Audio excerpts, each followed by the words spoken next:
الشيطان الرجيم. بسم الله الرحمن الرحيم. يا أيها الذين آمنوا اتقوا الله حق تقاته ولا تموتن إلا وأنتم مسلمون. يا أيها الناس اتقوا ربكم الذي خلقكم من نفس واحدة وخلق منها زوجها وبث منهما رجالا كثيرا ونساء واتقوا الله الذي تساءلون به والأرحام إن الله كان عليكم رقيبا. يا أيها الذين آمنوا اتقوا الله وقولوا قولا سديدا يصلح لكم أعمالكم ويغفر لكم ذنوبكم ومن يطع الله ورسوله فقد فاز فوزا عظيما. قال الله سبحانه وتعالى: هل يستوي الذين يعلمون والذين لا يعلمون. وقال عز وجل: يا أيها الذين آمنوا اتقوا الله ولتنظر نفس ما قدمت لغد واتقوا الله إن الله خبير بما تعملون.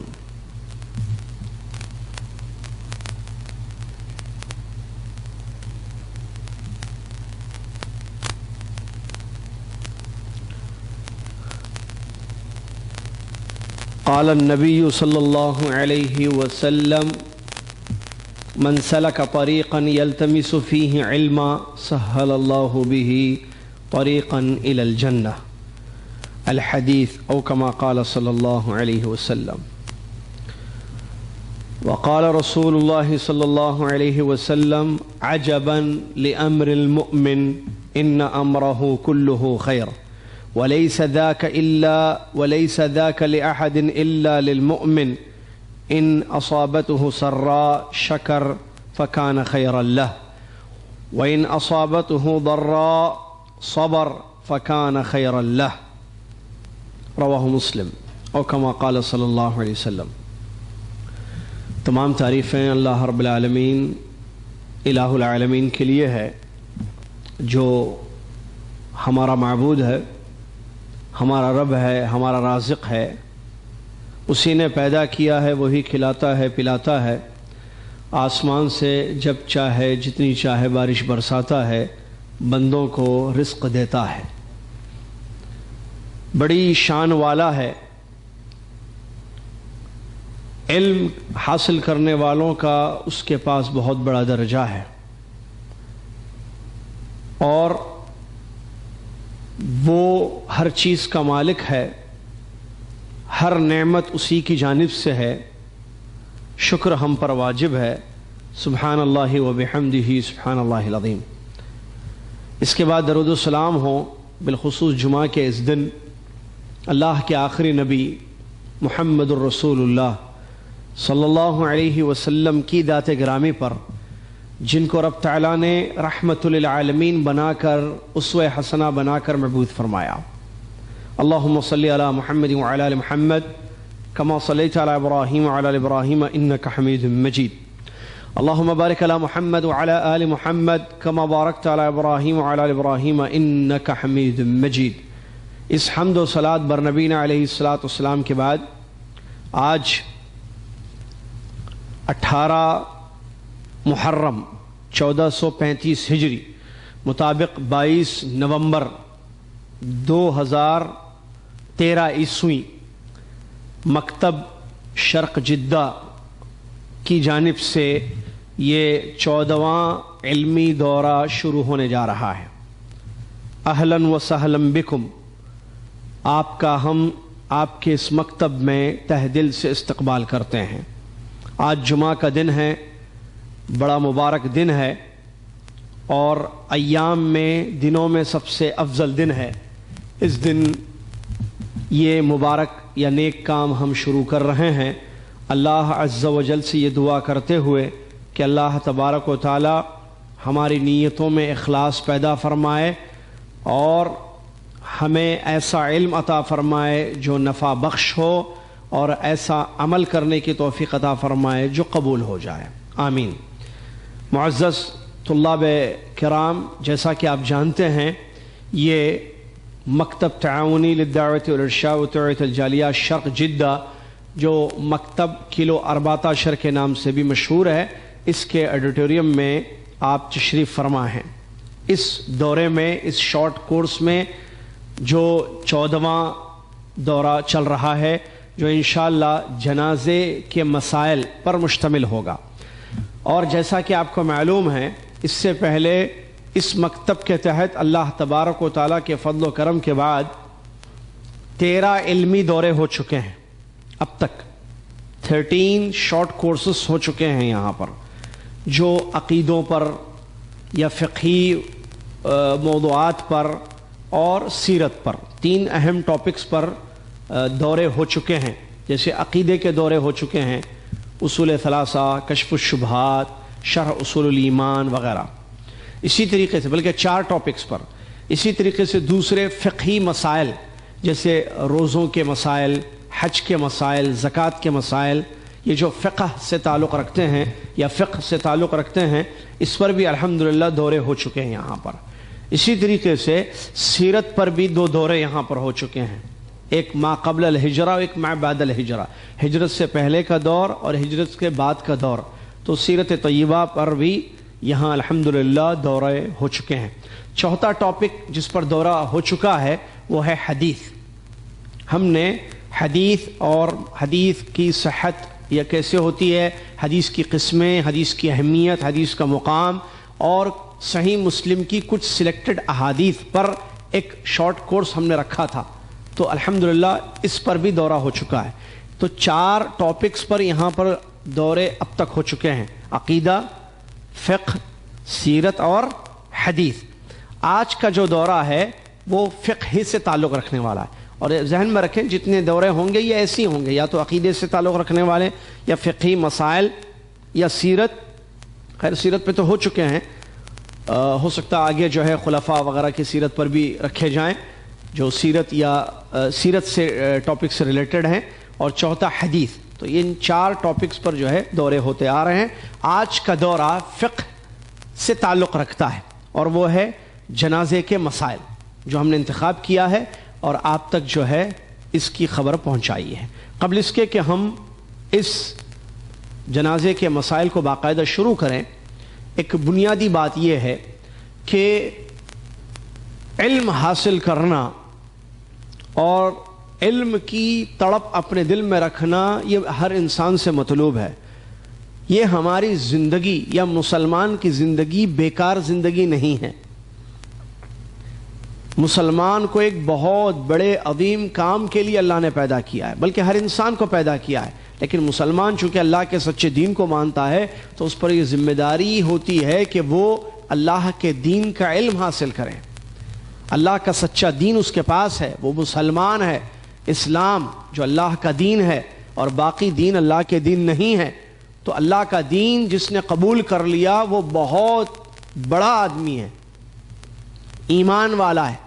قرآن میں اللہ تبارک و تعالیٰ نے بڑا محترم خطاب فرمایا، یا ایھا الذین آمنوا، بہت ساری آیتوں میں ہے یہ، اے وہ لوگو جو ایمان لائے ہو۔ اللہ اکبر۔ یا ایھا الناس ایک خطاب ہے، طریقہ، اسلوب، اے لوگو، اس میں ایمان اور ایمان نہیں لانے والے سب شامل ہیں، لیکن یا ایھا الذین آمنوا قرآن میں جہاں بھی ہے اس سے خاص قسم کے لوگ مراد ہیں، اور وہ بزرگ ہستیاں ہیں جو ایمان لے کر آئے۔ تو ایمان لانا بہت بڑی نعمت ہے۔ تو اللہ کے فضل و کرم سے ہم مومن ہیں، ایمان والے ہیں، تو ہم پر ایک بہت بڑی ذمہ داری یہ ہے کہ ہم جس پر ایمان لائے ہیں اس کو ہم پہچانیں، ہم جس مذہب کو مانتے ہیں اللہ کے سچے اسلام، اس کو سیکھیں۔ علم حاصل کرنا اللہ کے دین کا، اللہ کا اور رسول اللہ صلی اللہ علیہ وسلم کا، یہ اصول ثلاثہ ہیں جی۔ یہ بنیادی 3 چیزوں کا علم ہر انسان پر واجب ہے، پیدا کرنے والے کا، اور دین کا جو اس نے عطا کیا ہے، اور نبی کا جو دین لے کر آئے صلی اللہ علیہ وسلم۔ علم واجب ہے، کیونکہ بغیر علم کے زندگی صحیح نہیں گزار سکتا انسان، نہ اپنے رب کو راضی کر سکتا ہے، نہ اسلام کو سمجھ سکتا ہے، نہ اس پر عمل کر سکتا ہے، نہ دین کا حق ادا کر سکتا ہے۔ علم واجب ہے، علم ضروری ہے۔ اس لیے بھی ضروری ہے علم کہ ہماری زندگی عمل کے لیے ہے۔ اللہ نے یوں ہی پیدا نہیں کیا ہے ہمیں کہ کھاؤ پیو پیسے کماؤ اور مر جاؤ، بس یہ مقصد حیات نہیں ہے، بلکہ زندگی کا مقصد اللہ کی عبادت ہے، عمل کرنا ہے۔ زندگی کا مقصد اللہ کی عبادت ہے۔ وَمَا خَلَقْتُ الْجِنَّ وَالْإِنسَ إِلَّا لِيَعْبُدُونَ، اللہ نے فرمایا میں نے پیدا ہی کیا ہے انسان اور جنوں کو اپنی بندگی کے لیے، اپنی عبادت کے لیے۔ تو اللہ کی عبادت یہ ہماری زندگی کا مقصد ہے۔ تو عبادت بغیر علم کے کیسے ہو سکتی ہے؟ عبادت کیسی کرنی ہے یہ علم ہے۔ عبادت اللہ کیسی چاہتا ہے یہ علم ہے۔ عبادت صحیح کیسی ہوگی، عبادت قبول کیسی ہوگی، عبادت کا طریقہ کار کیا ہے، اور عبادت کی صفت کیا ہے، اور عبادت میں کوئی کمی واقع ہو جائے تو کیسے اس کو پر کیا جائے گا، عبادت میں کوئی زیادتی ہو جائے گی وغیرہ۔ عبادت بہت ساری قسم کی ہیں، عبادت ساری کی ساری بغیر علم کے نہیں ہو سکتی۔ آدمی اعلیٰ جہل عبادت نہیں کر سکتا ہے، کیونکہ اس کی عبادت پھر غلط ہو جائے گی۔ جہالت کی بیس پر اللہ کی عبادت نہیں کی جائے گی۔ کیا آپ کو معلوم ہی نہیں ہے طہارت کیسے حاصل کرنا ہے؟ پانی کب پاک ہوتا ہے، کب ناپاک ہوتا ہے؟ نماز کے مسائل، روزوں کے مسائل، نماز جنازے کے مسائل، زکوٰۃ کے مسائل، حج کے مسائل معلوم ہی نہیں ہے، اور یہ سب عبادتیں ہیں، یہ سب عبادتیں ہیں۔ تو ضروری ہے کہ انسان پہلے علم حاصل کرے کہ عبادت کیسی کرنی ہے، سیکھے اس کو، پھر عبادت کرے تو وہ عبادت درست اور صحیح ہوگی، اور اللہ تبارک و تعالیٰ کے یہاں اس کا بہترین اجر اور بدلہ ملے گا۔ مسلمان آج آپ غور کریں، ہر چیز سیکھتا ہے، ہر چیز۔ انٹرنیٹ کا دور ہے، انٹرنیٹ وہ سیکھ گیا۔ پہلے کمپیوٹر نہیں تھا، اب کمپیوٹر ہے، کمپیوٹر کا علم اس کو معلوم ہے۔ مسلمان کون ہے جس کو نہیں معلوم ہے کمپیوٹر استعمال کرنا، چلانا کمپیوٹر سے؟ سب کو معلوم ہے۔ اسمارٹ فون کا دور چل رہا ہے، اسمارٹ فون کا استعمال سب کو معلوم ہے۔ کوئی بھی نئی ٹیکنالوجی آتی ہے، کوئی بھی نئی چیز آتی ہے، اس کو وہ سیکھ لیتا ہے۔ پہلے گاڑیاں نہیں تھیں، پہلے دور میں گاڑیوں سے سواریاں نہیں ہوتی تھی، نہ پیٹرول تھا نہ گاڑیاں تھیں۔ جیسے پیٹرول آیا اور گاڑیاں آئیں، مسلمانوں نے گاڑیاں سیکھی، اچھی چیز ہے۔ آج سب کو آتی ہے گاڑی چلانے، بچے بھی سیکھتے ہیں۔ تو کوئی بھی چیز دنیا کی ہم پیچھے نہیں ہٹتے ہیں سیکھنے میں۔ کوئی بھی نئی چیز دنیا میں آتی ہے تو اس کو ضرور سیکھا جاتا ہے کہ یہ کیسے یوز کرنا ہے، اس کا استعمال کیسے ہوگا، اس کو کیسے چلانا ہے۔ لیکن جہاں دین کی بات آتی ہے تو آپ دیکھیے کتنے مسلمانوں نے اللہ کے دین کو سیکھا ہے۔ یہ افسوس کے ساتھ کہنا پڑتا ہے، کتنے مسلمان ہیں جو دین سیکھتے ہیں۔ دین سیکھنا واجب ہے۔ دین کس کا ہے؟ اللہ کا دین ہے، دین پر عمل کرنا ہے۔ مسلمان نماز پڑھتے ہیں، اس میں بھی تفصیل ہے، کچھ پورے پڑھتے ہیں کچھ تھوڑے پڑھتے ہیں۔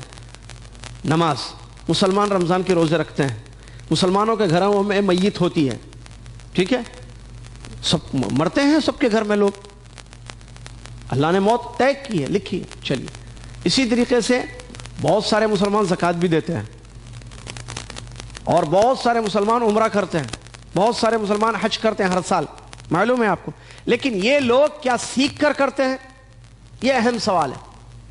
نماز سب پڑھتے ہیں، ابھی جمعہ کی نماز دیکھیے، سب پڑھیں گے۔ کتنے مسلمان ہیں جنہوں نے جمعہ کو سیکھا ہے؟ غسل کب واجب ہوتا ہے، جمعہ کے احکام کیا ہیں، نماز کے مسائل کیا ہیں، نہیں معلوم۔ وضو، تیمم، طہارت کے مسائل، نماز کے مسائل نہیں معلوم ہے۔ رمضان چلا گیا پچھلے کچھ مہینے پہلے، اور اس کے بعد حج بھی آیا، لوگوں نے رمضان میں روزے بھی رکھے، حج بھی کیا، لیکن سیکھا نہیں، علم نہیں ہے، ایسے ہی روزے رکھتے ہیں۔ ہر سال رمضان آتا ہے لیکن علم نہیں حاصل کیا جاتا ہے، پڑھتے نہیں ہیں حدیثوں کی روشنی میں، کتاب و سنت کی روشنی میں۔ اسی طریقے سے زکوٰۃ کے مسائل ہے، جنازے کے مسائل ہے۔ گھروں میں میت ہوتی ہے، پتہ ہی نہیں آدمی مر رہا ہے، کیا کریں؟ آدمی بیمار ہے، مرنے کی کنڈیشن میں ہے، اس کے ساتھ کیا کیا جائے؟ بیمار پر کیا چیزیں واجب ہیں؟ بیمار اگر ہو جائے، بیماریاں سب کے گھروں میں ہوتی ہیں، اللہ ہم سب کو صحت اور تندرستی دے، بیماریوں سے محفوظ رکھے۔ آدمی بیمار ہوتا ہے لیکن بیماری کی حالت میں کیا کرنا چاہیے اس کو نہیں معلوم ہے۔ آدمی کے گھر اس کے عزیز اور قریب کی موت واقع ہوتی ہے، یا تو والد یا والدہ یا دادا دادی، نانا نانی، عزیز بھائی بہن، کوئی بھی بچے مر جاتے ہیں، تو موت ہو جائے تو کیا کرنا چاہیے نہیں معلوم ہے، جنازے کے مسائل سے واقف، نماز جنازہ کا طریقہ نہیں معلوم ہے، آپ کو تعجب ہوگا مسلمانوں کو، حرم میں جاتا ہے کبھی نماز ہوتے ہے تو اس کو نہیں معلوم کہ جو ہے ان 4 تکبیرات میں کیا چیزیں پڑھنی ہے، پہلی تکبیر میں کیا، دوسری میں کیا، اور اگر تکبیرات چھوٹ جائیں اور ہم سنتوں میں لگے رہیں اور نماز جنازہ شروع ہو جائے تو کیا کرنا چاہیے، اگر آخری کی 2 تکبیریں مل گئیں پہلی کی نہیں ملی، یہ سب مسائل ہیں۔ المہم کہنے کا مقصد میرا یہ ہے، علم کی تڑپ ہونی چاہیے ہمارے دلوں میں، کیوں ہم علم نہیں حاصل کرتے، کیوں اس کو اگنور کیا جا رہا ہے، جبکہ دنیا ہم نے سیکھی ہے، دنیا کی ہر چیز ہمیں معلوم ہے، پیسے کمانے کے راستے ہمیں معلوم ہیں، لیکن جہاں دین کا مسئلہ آتا ہے وہاں صفر ہے، خالی ہے زندگی دین سے۔ جبکہ اللہ تبارک و تعالیٰ انسان کو موقع دیتا ہے۔ آپ لوگ سعودی عرب میں ہیں، جدہ میں، یہ دعوت سینٹر میں بیٹھے ہوئے ہیں، علمی دورہ شروع ہوا، ان دعوت سینٹر کا قیام کیوں عمل میں آیا؟ آپ کو معلوم ہے الحمدللہ جدہ میں 9 جالیات ہیں، الحمدللہ 9 دعوت سینٹر ہیں جو مرکز دعویٰ کے تحت وزارت شؤون اسلامیہ کے اشراف میں چلتے ہیں۔ یہ دعوت سینٹرز کس لیے قائم کیے گئے ہیں؟ اس کی بنیادی وجوہات معلوم ہے آپ کو، 2 چیزیں، یہ جو دعوت سینٹر ہے یہ 2 اس کی وجوہات ہیں جو جس کے لیے جو ہے یہ دعوت سینٹر قائم کیے گئے۔ نمبر 1، غیر مسلمین تک اسلام کی دعوت پہنچانا، شہر میں، بستی میں، شہر میں جو لوگ اسلام نہیں لائے ہوئے ہیں یا اسلام سے دور ہیں، کوئی اور مذہب میں ہیں، ان تک اسلام کی دعوت پہنچانا، یہ ایک بنیادی مقصد ہے دعوت سینٹرز کا۔ دوسرا بنیادی مقصد جو مسلمان یہاں رہتے ہیں ان کے عقیدے اور منہج کی اصلاح کرنا، ان کو دین سکھانا، دین کی تعلیمات دینا، یہ 2 بنیادی مقصد دعوت سینٹر کے ہیں۔ لیکن کتنے مسلمان ہیں دعوت سینٹر سے فائدہ اٹھانے والے؟ جیسے آپ دیکھیے دعوت سینٹر میں دروس ہوتے ہیں، دورے ہوتے ہیں جمعہ کو، آنے والے ان کی تعداد دیکھیے، آنے والوں کا حال دیکھیے آپ، جبکہ شہر میں کتنے مسلمان ہیں جو وہ زبان بولتے ہیں جن زبانوں میں جو ہے دروس دیے جاتے ہیں یا پروگرامز یہاں منعقد کیے جاتے ہیں۔ تو ہمارا یہ تعلق ہے علم سے۔ اللہ تبارک و تعالیٰ نے فرمایا والذین اوتوا العلم درجات، جن کو علم دیا گیا ان کے درجات ہیں۔ هل يستوي الذين يعلمون والذين لا يعلمون، جو علم حاصل کرتے ہیں اور جو علم حاصل نہیں کرتے کیا دونوں برابر ہو سکتے ہیں؟ ہرگز نہیں۔ علم حاصل کرنے والوں کی فضیلت ہے، علم حاصل کرنے والوں کا درجہ ہے، علم حاصل کرنے والوں کا مقام ہے اللہ تعالیٰ کے نزدیک۔ پیارے نبی علیہ الصلوۃ والسلام کی وہ مشہور حدیث جو ہر دورے میں ہم بتاتے ہیں آپ کے سامنے، جس حدیث شریف میں نبی علیہ الصلوۃ والسلام نے فرمایا من سلک طریقا یلتمس فیہ علما سہل اللہ بہ طریقا الی الجنہ، جو انسان علم حاصل کرنے کے لیے نکلتا ہے اللہ رب العالمین اس کے ذریعے جنت کا راستہ آسان کر دیتا ہے۔ اللہ، اور جنت ہمارا ہدف ہے، ٹارگٹ ہے ہمارا کہ ہمیں جنت چاہیے، جہنم سے بچنا ہے، جنت میں جانا ہے۔ تو جنت میں جانا ہے، سب کو جانا ہے، سب کی خواہش ہے، چاہے وہ نیک ہو یا برا گنہگار ہو، سب چاہتے ہیں کہ جنت ملے۔ جنت میں جانے کا آسان راستہ ہے طلب علم، جو اس حدیث سے ثابت ہے۔ من سلک طریقا یلتمس فیہ علما سہل اللہ بہ طریقا الی الجنہ، یہ حدیث ہے پیارے رسول کی صحیح حدیث۔ جو علم حاصل کرنے کے لیے نکلے اللہ عز و جل جنت کا راستہ اس کے لیے آسان کر دیتا ہے۔ اللہ، تو کیا ہم یہ چاہتے ہیں کہ جنت کا راستہ آسان ہو جائے؟ تو پھر علم حاصل کریں اور اپنی ذات سے جہالت کو دور کریں، یہ واجب ہے انسان پر۔ آپ ہم اسکولوں میں پڑھیں، کیوں اسکول گئے، کالج گئے، کیوں؟ آپ کا بچہ اسکول جاتا ہے کیوں؟ تاکہ بچہ جاہل نہ رہے، اس کو آئے تعلیم دینا چاہتے ہیں۔ حتیٰ کہ وہ لوگ کہ جن کے والدین نے ان کو تعلیم نہیں دی اور وہ یہاں مزدوری کرتے ہیں، وہ لوگ بھی چاہتے ہیں کہ ہمارے بچوں کو تعلیم ملے، ہمیں نہیں ملی تعلیم لیکن ہمارا بچہ اسکول جائے گا، پڑھے گا، لکھے گا، کیونکہ جہالت کسی کو پسند نہیں، عیب ہے جہالت۔ تو ہم اسکول میں ڈالتے ہیں، بچے کو لکھنا ہے، پڑھنا ہے، پڑھے اور لکھے، قابل بنے، یار ہر انسان چاہتا ہے۔ تو پھر دین کا علم اصل تو یہی ہے، جیسا کہ نے کہا علماء نے کہ یہ تو فنون ہے، علم تو قال اللہ قال رسول ہے، اس کو علم نہیں کہیں گے۔ وہ جو دنیا کی تعلیم ہے وہ فنون ہے، فن ہے، اصل علم تو دین کا علم ہے جو انسان کو جہنم کے عذاب سے بچائے اور جنت کا راستہ دکھائے۔ کامیاب زندگی. امام حسن بصری رحمۃ اللہ علیہ فرماتے ہیں جب فتنے شروع ہوتے ہیں اہل علم ان کو پہچان لیتے ہیں، اور جب فتنے ختم ہو جاتے ہیں جاہل ان کو پہچان لیتے ہیں. علم روشنی ہے، یہ فتنوں کا دور چل رہا ہے، حالات معلوم ہے آپ کو، دنیا میں کیا ہو رہا ہے. آپ کیا فیصلہ کریں گے؟ صحیح ہے غلط ہے؟ کیسے فیصلہ کریں گے آپ؟ یہ جو دنیا میں ہو رہا ہے صحیح ہے یا غلط ہے؟ کون صحیح ہے کون غلط ہے؟ کون حق پر ہے کون باطل پر ہے؟ عقیدہ صحیح کیا ہے، غلط عقیدہ کیا ہے؟ صحیح منہج کیا ہے، غلط منہج ہے؟ اللہ ہر جگہ ہے یا عرش پر ہے؟ پیارے نبی علیہ السلام کے بارے میں کیا عقیدہ ہونا؟ یہ سب کیسے بغیر علم کے لیے؟ میں کیا کروں کہ جس سے مجھے آخرت میں فائدہ ہو؟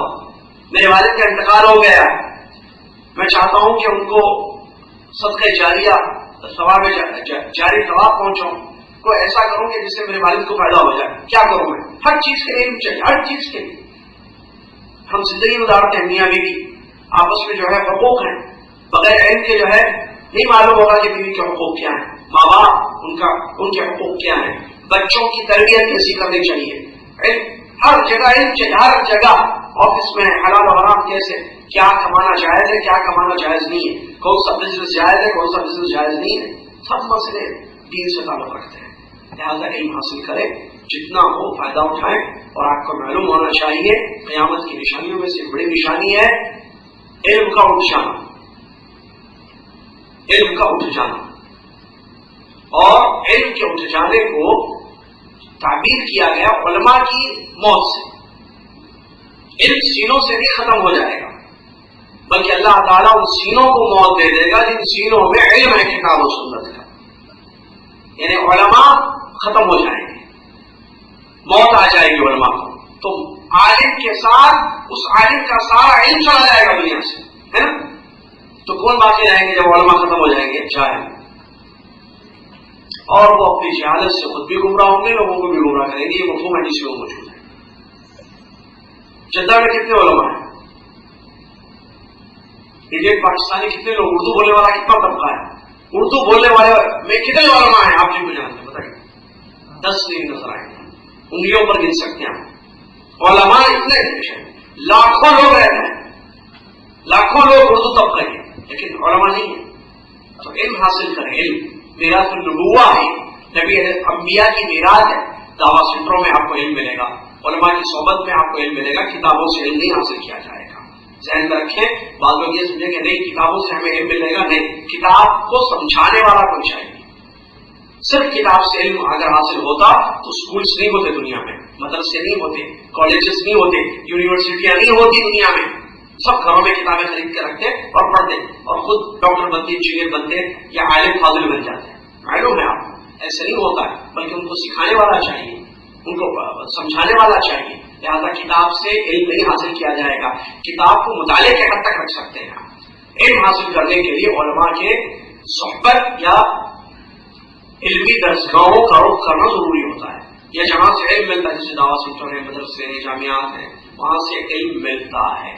چلیے اس کے بعد ایک دوسری ضروری بات، یہ دورہ کس لیے رکھا گیا ہے؟ جنازے کے مسائل. اس پر دورہ ہمارا نہیں ہوا اس سے پہلے، یہ پہلا دورہ ہے یہ جنازے کے مسائل. کیونکہ بیماری اور موت سب کو لایا ہے، سب بیمار ہوتے ہیں اللہ کے حکم سے، اور اللہ تعالی کی حکم سے شفایا بھی ہوتی ہے. اور موت طے ہے اور یقینی ہے، معلوم ہے ہمیں. کوئی موت سے نہیں بچ سکتا ہے، موت ہوتی ہے. تو بیمار کو کیا کرنا چاہیے، مرنے والے کو کیا کرنا چاہیے، مر جائے کوئی تو اس کے ساتھ ہم کیا کریں. اسی لیے دورہ رکھا گیا ہے تاکہ یہ ایک جو ہماری زندگی کا ایک حصہ ہے، بیماری اور موت. ہمارے گھروں میں موت ہوتی ہے تو کیا کریں، یہ باتیں بتانے کے لیے ہم نے یہ دورہ رکھا ہے. اور انشاءاللہ جیسا کہ آپ دیکھ رہے ہیں کہ یہ دورہ آج سے شروع ہو رہا ہے، اور بذریعے اعلانات آپ تک یہ بات پہنچائی گئی ہے کہ 6 ہفتوں پر مشتمل یہ دورہ ہوگا. آج پہلی کلاسز اور 5 جمعے انشاءاللہ یہ دورہ چلے گا. ٹھیک ہے، تو ٹوٹل 6 ویکس اس کے بعد انشاءاللہ 7 جمعہ، 7واں ہفتہ امتحان ہوگا آپ کا انشاءاللہ، اور باذن اللہ دعویٰ سینٹر کی جانب سے آپ کو سرٹیفکیٹ اس دورے کی دی جائے گی ایک پروگرام رکھنے کے بعد انشاءاللہ۔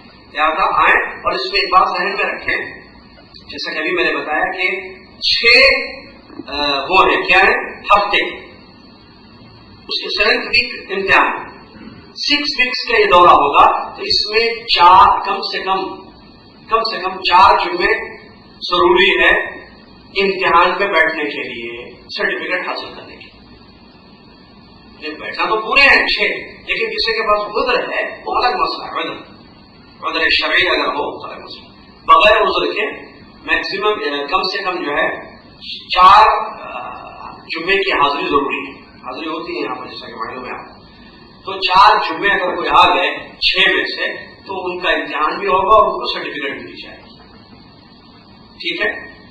آخری بات ہے، بعض لوگ شاید یہ سمجھتے ہیں یا شیطان ان کے دماغ میں بانٹ ڈالتا ہے، بھائی جنازے کے مسائل کیا کروں میں سن کر، گھر میں کتابیں رکھی ہوئی ہیں، اقبال کیلانی صاحب کی کتاب خرید دو جنازے کے مسائل اردو میں، پڑھ لو، ساری چیزیں معلوم ہو جائیں گی۔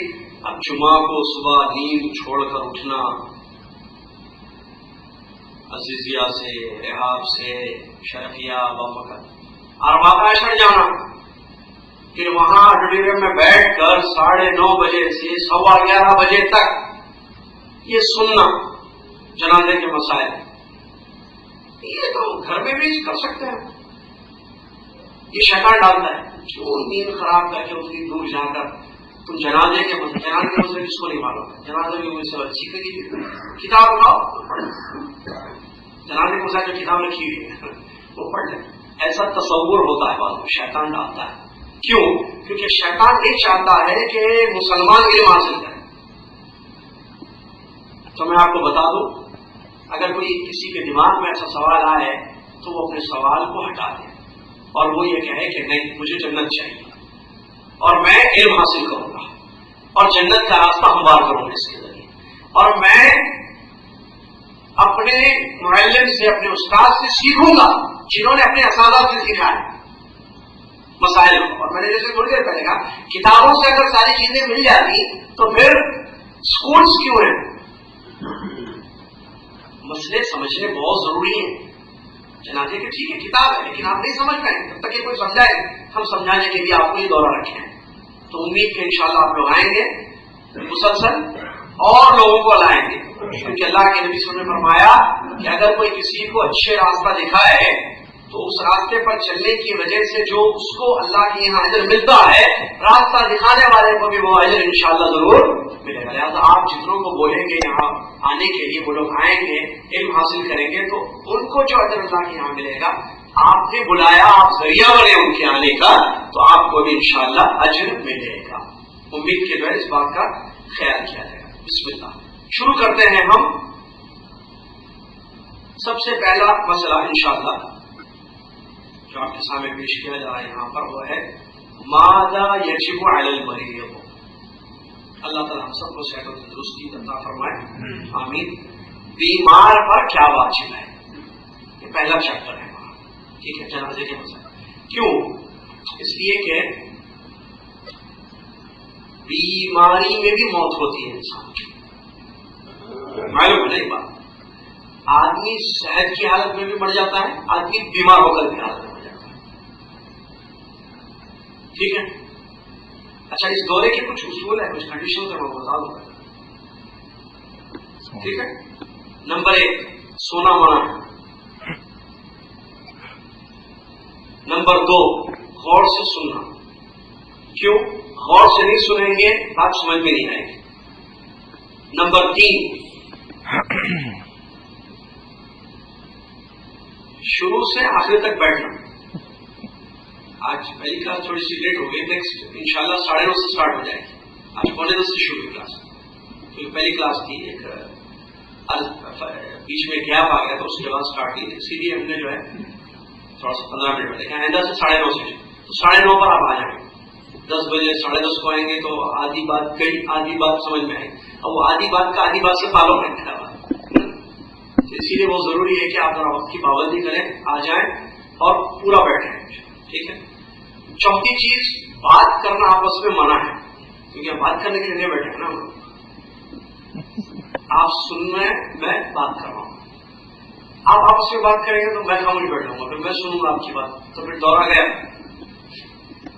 دورہ اس لیے ہے کہ جنازے کے مسائل میں آپ کو سناؤں، سکھاؤں، سمجھاؤں، آپ کا کام ہے غور سے سننا، سمجھنا۔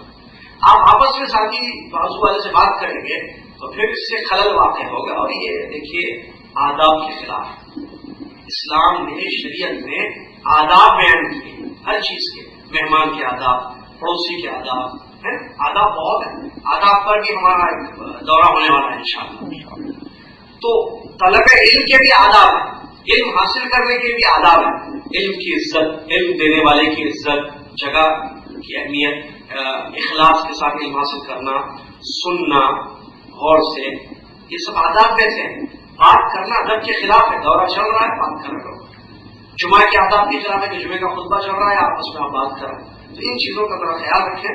اور اس میں پہلی چیز میں نے کہا تھا سونا منع ہے، وہ ذہن میں رکھیں، یہ ظاہر بات سونے کے لیے ہم یہاں نہیں ہے، جس کو سونا ہے وہ نہ ہے دورے میں، سیدھی سی بات ہے، کیونکہ آپ سوئیں گے تو دورے میں خلل واقع ہوگا، کیونکہ میں اوپر بیٹھا ہوں، آپ تھوڑا سا نیچے ہیں، آپ غور کر رہے ہیں نا، تو آپ کے چہرے مجھے نظر آ رہے ہیں، آپ مجھے دیکھ رہے ہیں، میں آپ کو دیکھ رہا ہوں، میں سو نہیں رہا ہوں، میں رات میں سو گیا،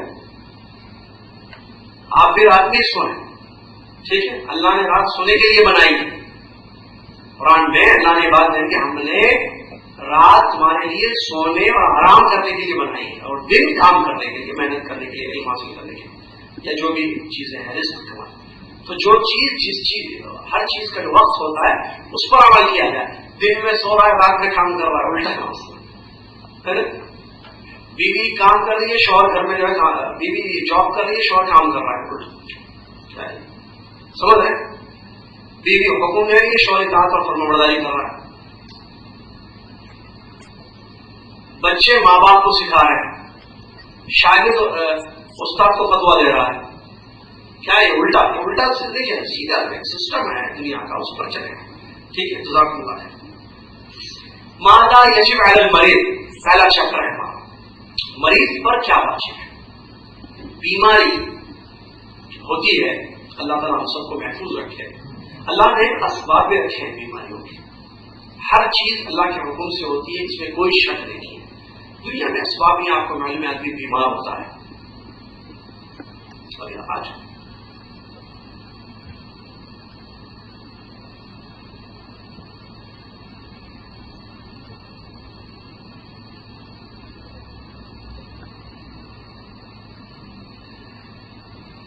تو اسباب ہیں دنیا میں بیماریوں کے ہیں، کوئی چیزیں ٹھنڈا گرم ہو جائے، گرمی میں ٹھنڈی چیز استعمال کی جائے، ٹھنڈی میں گرم چیز استعمال کر لی جائے، ایسے بیماریاں ہوتی ہیں، وائرل وغیرہ بھی ہے، بہت ساری چیزیں ہیں، اسباب ہے دنیا میں۔ کہنے کا مقصد یہ ہے کہ بیمار جب ہو جائے آدمی تو اس کو کیا کرنا چاہیے۔ سب سے پہلی چیز، بیمار پر یہ واجب ہے کہ وہ اللہ کے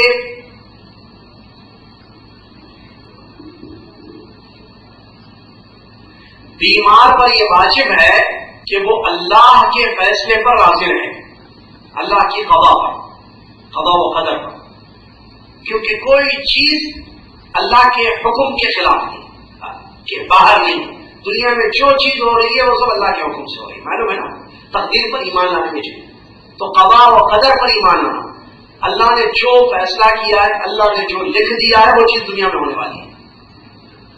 تو ہمارے بارے میں ہم بیمار ہوتے ہیں تو یہ بیماری اللہ کے یہ نہیں کہ اللہ تعالیٰ کا فیصلہ نہیں ہے، ہم بیمار ہو گئے ایسے ہی نہیں، اللہ کا فیصلہ ہے، قضا و قدر کیا کر سکتے، حکم ہے اللہ کا، ہر چیز دنیا میں اللہ کے حکم سے ہوتی ہے۔ آپ کو معلوم ہے آج ان تقدیر پر ایمان لانے کے سلسلے میں جو مشہور حدیث ہے مسلم شریف کی، اس حدیث میں نبی علیہ السلام نے یہ بات بیان فرمائی کہ مخلوق کی تقدیر آسمان و زمینوں کی پیدائش سے 50,000 سال پہلے لکھ دی گئی، ہر مخلوق کی تقدیر، جو اس کے ساتھ دنیا میں کیا ہوگا، کیا ایسے ہوگا، ہر چیز۔ تو اگر آدمی بیمار ہوتا ہے تو یہ اس کے مقدر میں لکھا ہوا ہے، آدمی صحت میں ہو، صحت اس کو ملتی ہے، تو یہ بھی لکھا ہوا آدمی کو فائدہ ہو رہا ہے، آدمی کو نقصان ہو رہا ہے، ساری چیزیں ساری باتیں مقدر ہیں، پہلے سے لکھی ہوئی ہیں، معلوم ہے آپ کو، ہمارا ایمان ہے اس پر۔ اللہ تعالیٰ نے سب سے پہلے قلم کو پیدا کیا اور کہا کہ لکھ، قلم نے کہا کہ کیا لکھوں؟ اللہ نے کہا کہ قیامت تک جو جو چیزیں ہونے والی ہیں وہ سب لکھ دیں، تو قلم نے تعبیر کی اور لکھ دیا ساری چیزیں۔ تو مریض پر یہ واجب ہے کہ اللہ کے فیصلے سے وہ راضی رہے، ناراض نہیں یہ کہ اللہ نے مجھے بیمار کر دیا، سمجھ رہے ہیں، راضی رہے، جو اللہ نے فیصلہ کیا ہے، اللہ کا جو حکم ہے اس پر وہ راضی رہے اور اپنی اس مصیبت پر صبر کرے، اپنی اس مصیبت پر صبر کرے، اور اسی کو کہتے ہیں الایمان بالقدر۔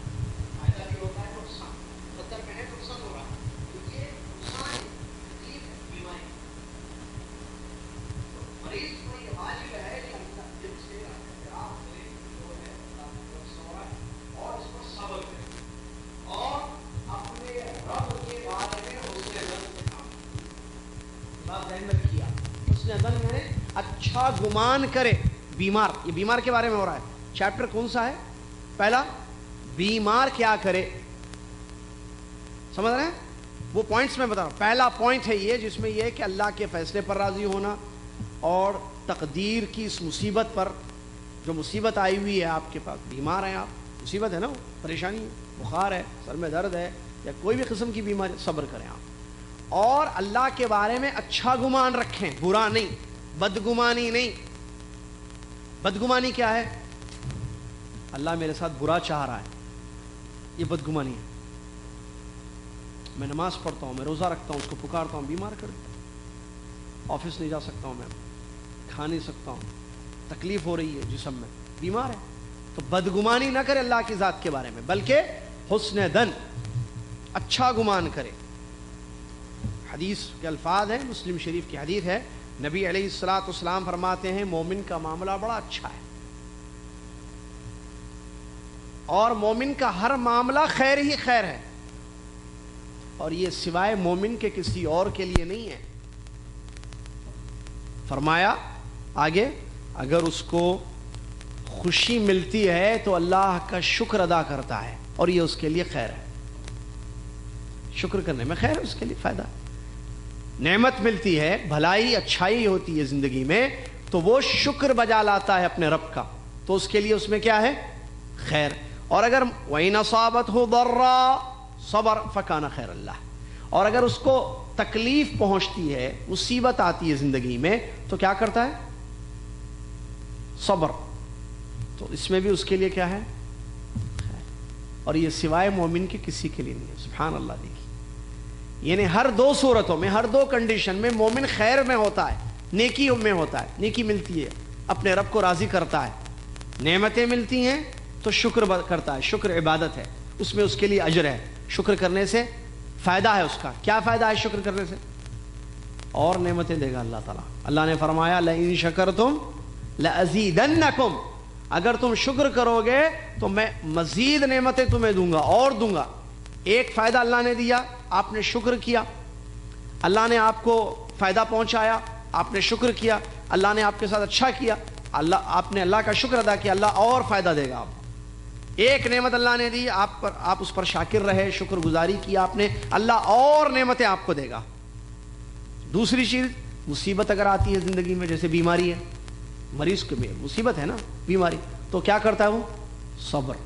صبر بھی عبادت ہے، صبر بھی خیر کا کام ہے۔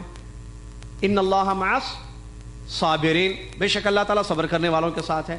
انما یوفی الصابرون اجرهم بغیر حساب، صبر کرنے والوں کو ان کا اجر بغیر حساب کے دیا جاتا ہے۔ تو یہاں بھی فائدے میں ہے وہ، اسی لیے بیمار کو چاہیے کہ وہ اپنی اس تقدیر پر کیا کرے؟ صبر کرے۔ دوسری حدیث نبی علیہ الصلوۃ والسلام نے فرمایا، وہ بھی مسلم کی حدیث ہے اور امام بیہقی، امام احمد رحمہ اللہ نے بھی روایت کیا ہے، لا یموتن احدکم الا وهو یحسن الظن باللہ تعالی، تم میں سے کوئی آدمی ایسے نہ مرے کہ وہ بدگمانی کرے. حدیث کا مطلب ہے تم جب مرو تو مرتے وقت اللہ کے بارے میں اچھا گمان کر کے مرو.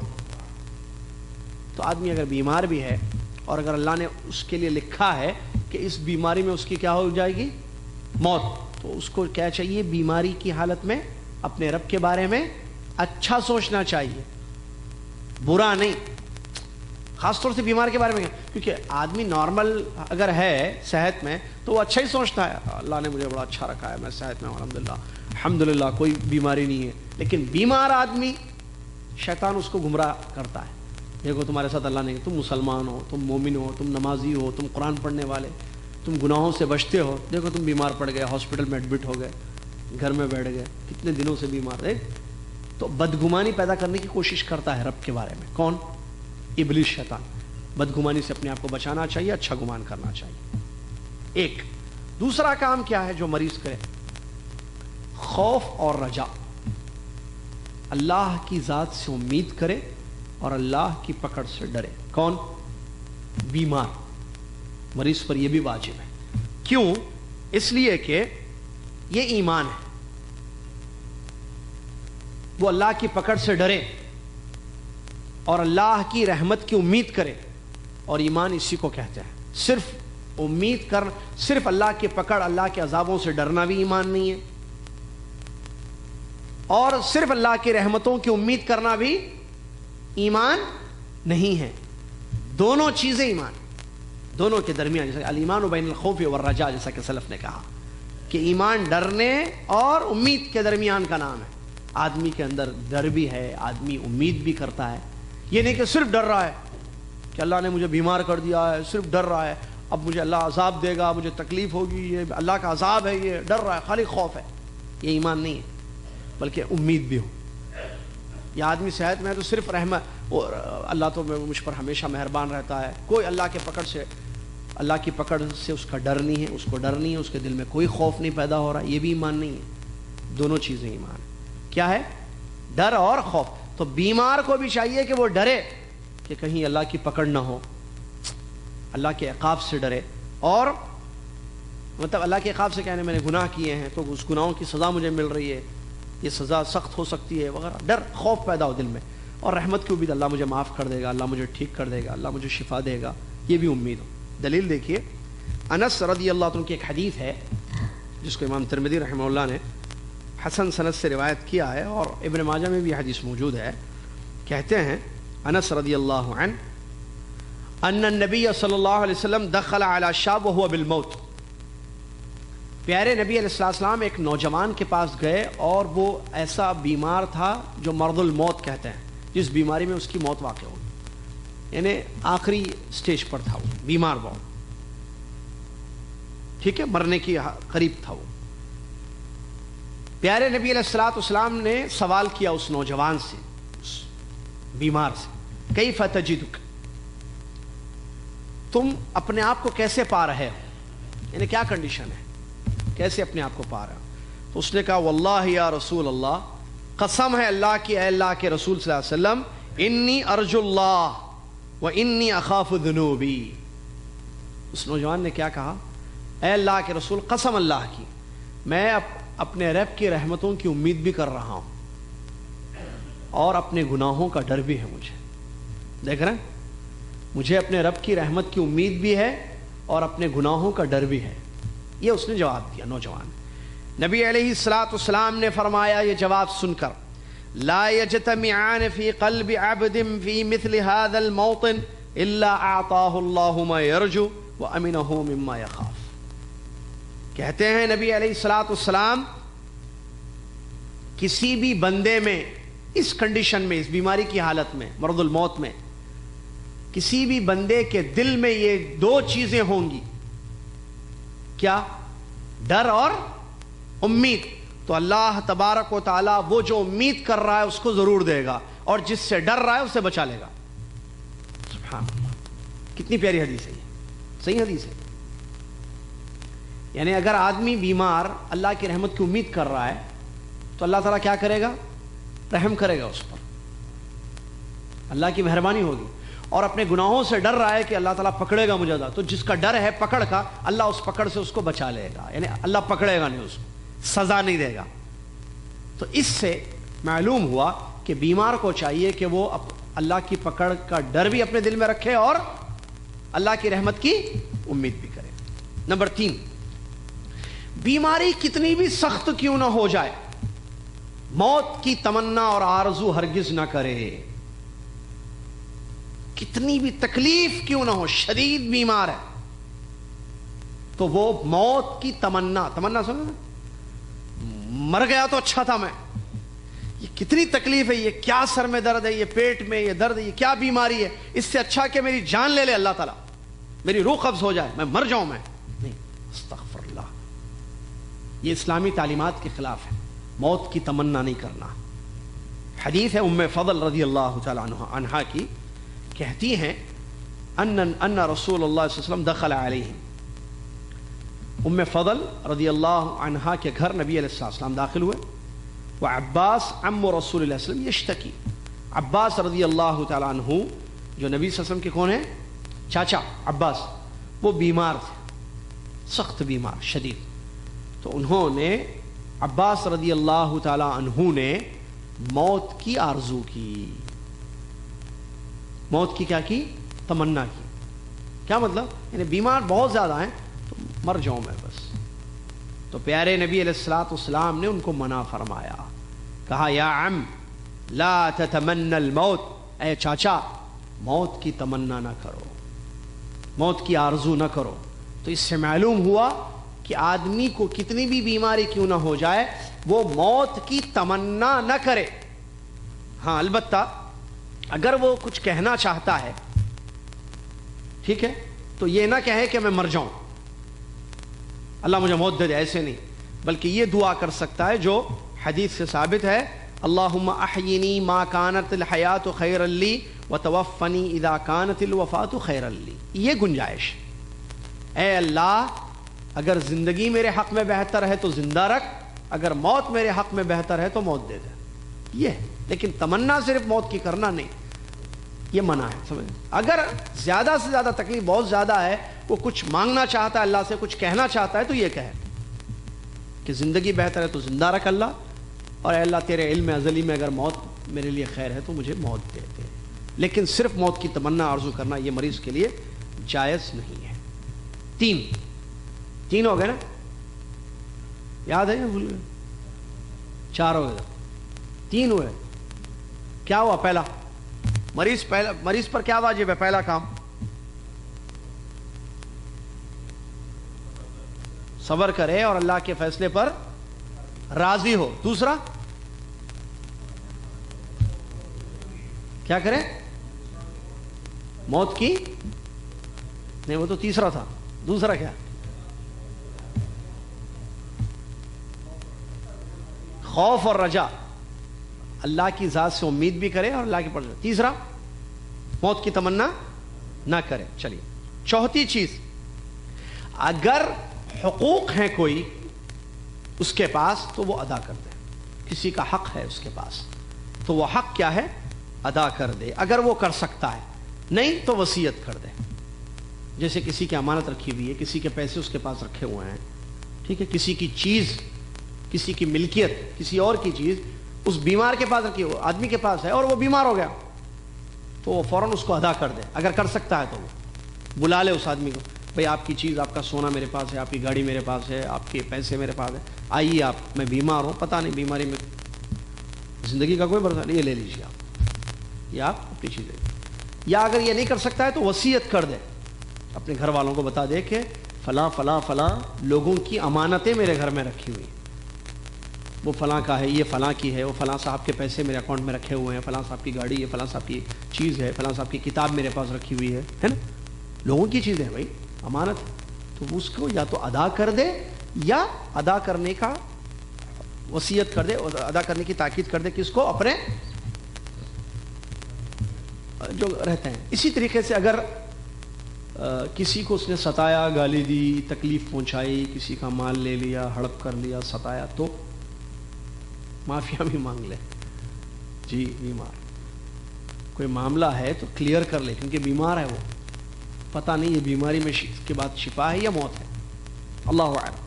تو بیمار پر واجب ہے کہ حق ادا ہو جائے، مسئلے ختم کر لے اپنے، جیسے کسی بھائی کو اس نے یا بات چیت بنتی تھی بات چیت کر لے، تکلیف دی تھی تو معافی مانگ لے، پیسے لے لیے تھے کسی کے، ہڑپ کر لیے تھے، زمین لے لی تھی واپس کر دے۔ حقوق اللہ کے نبی صلی اللہ علیہ وسلم کی حدیث ہے، من كانت عنده مظلمة لأخيه من عرضه أو ماله فليؤدها إليه قبل أن يأتي يوم القيامة لا يقبل فيه دينار ولا درهم إن كان له عمل صالح أخذ منه وأعطي صاحبه وإن لم يكن له عمل صالح أخذ من سيئات صاحبه فحملت عليه أخرجه البخاري۔ اللہ اکبر، حدیث سنیے کتنی بڑی حدیث ہے بخاری شریف کی، ڈرانے والی حدیث۔ نبی علیہ السلام فرماتے ہیں جس کے پاس اپنا کوئی معاملہ ہو اپنے بھائی کا، ظلم کا، کوئی بھی مسئلہ، عزت کا، مال کا، وہ ادا کر دے۔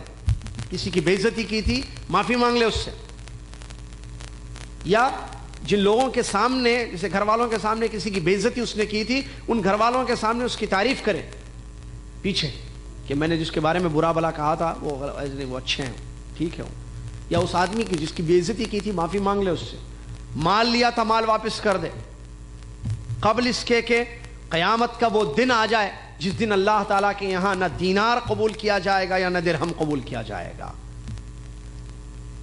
پھر کیا ہوگا؟ دینار درہم دے کر جو اپنے آپ کو نہیں بچا سکتا ہے حقوق العباد سے، اگر اس کے پاس نیک عمل تھا تو وہ نیک عمل لیا جائے گا اس سے۔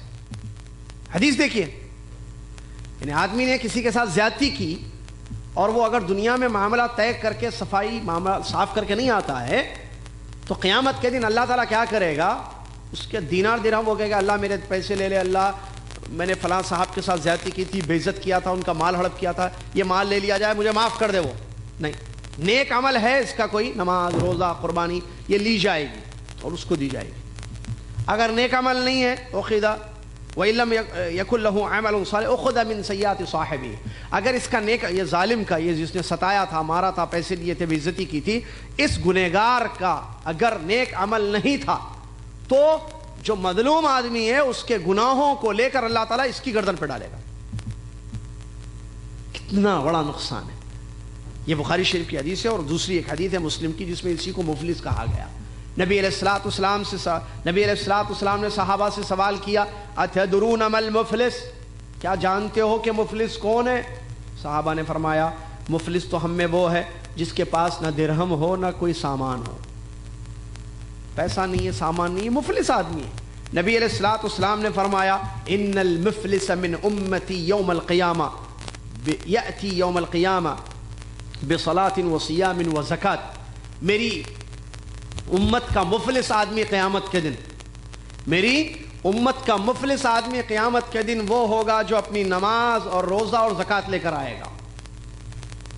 یأتی قد شتم هذا وقذف هذا وأكل مال هذا وسفك دم هذا وضرب هذا۔ اللہ اکبر، یہ مفلس کیوں؟ یہ نماز لے کر آیا، مطلب نماز پڑھتا تھا، اپنی نمازیں، روزے، زکوٰۃ، لیکن مفلس کیوں؟ کیونکہ یہ آئے گا قیامت کے دن اس حال میں کہ دنیا میں یا تو اس نے کسی کو گالی دی تھی، یا کسی پر الزام لگایا تھا، کسی کا مال کھایا تھا، کسی کا خون بہایا تھا، یا کسی کو پیٹا تھا، مارا تھا۔ یہ 5 چیزیں ذکر، یہ مفلس ہے۔ تو اللہ تبارک و تعالیٰ اس کو سزا کیا دے گا؟ اللہ تعالیٰ اس کی نیکیاں لے گا، اس کی نیکیاں، اس کی نیکیاں، اس کی نیکیاں، اس کی سب نیکیاں لے گا، لے کر ان لوگوں کو دے دے گا، مظلوموں کو، جن کو گالی دی تھی، مال لیا تھا یا بے عزت کیا تھا، الزام لگایا تھا، ہے نا، ان کو دے دے گا۔ اگر پھر بھی معاملہ ختم نہیں ہوا اور زیادہ اس کی گالیاں تھیں، اور زیادہ اس نے جو ہے مارا تھا، اور زیادہ اس نے خون بہایا تھا، یا مال ہڑپ کیا تھا، یا پیٹا تھا کسی کو، یا الزام لگایا تھا، تو ان لوگوں کے گناہ اس کی گردن پر ڈال کر اس کو جہنم میں پھینک دیا جائے گا۔ صحیح مسلم کی حدیث ہے۔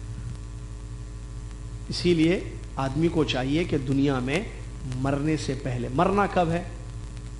2000 کا 2000 3000 نہیں، 3 پتہ ہی نہیں ہوئی، اچھا کوئی 1000 نہیں، 50 ایئرس، 60، 90، 15، پیٹ میں بچہ مر جاتا ہے، ڈیلیوری میں مردہ بچہ پیدا ہوتا ہے، 1 مہینے کا بچہ بھی مر جاتا ہے، 1 سال کا بچہ بھی مر جاتا ہے، 10 سال کا بچہ بھی مر جاتا ہے، کوئی پتہ نہیں کہ موت کب آئے گی۔ بیمار ہو کر مریں گے، ایسی چلتے پھرتے مریں گے، اللہ اعلم۔ جب یہ طے ہے تو پھر معاملے صاف کیوں نہیں کیے جاتے دنیا میں؟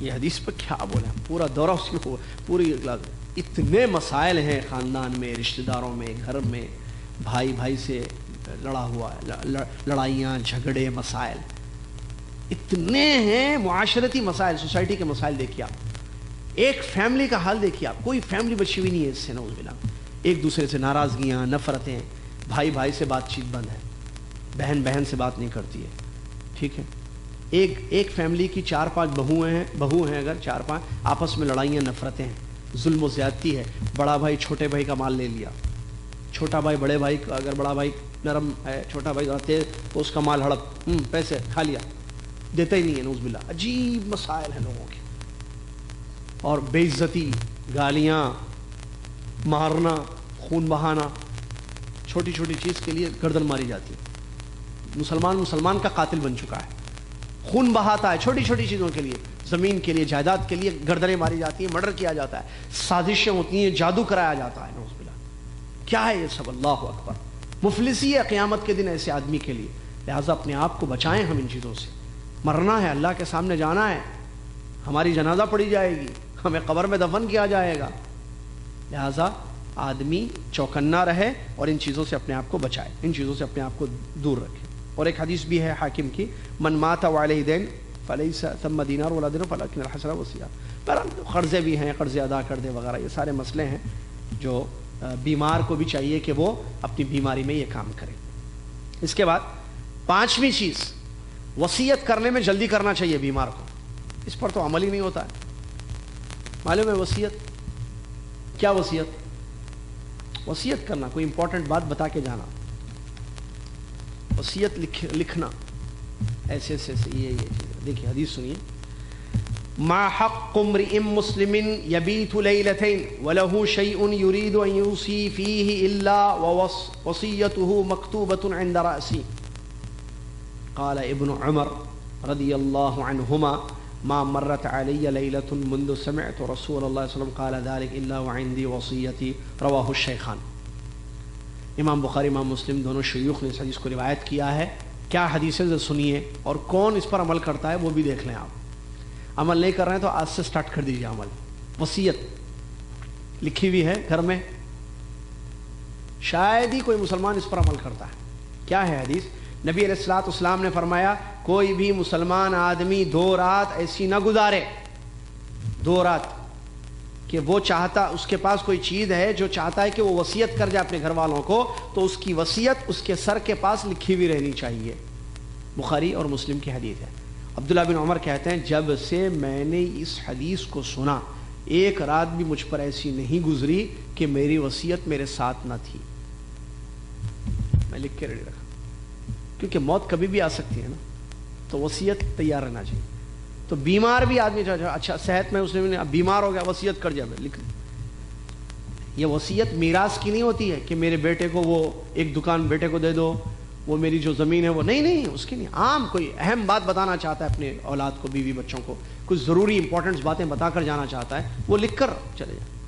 امانتیں ہیں، کوئی چیز ہے، کوئی چیزیں ہیں اس کے پاس، جو بھی وہ کرنا چاہتا ہے وصیت، وہ وصیت جو بھی کرنا چاہتا ہے وہ لکھ لے، لکھ کر اپنے پاس رکھے۔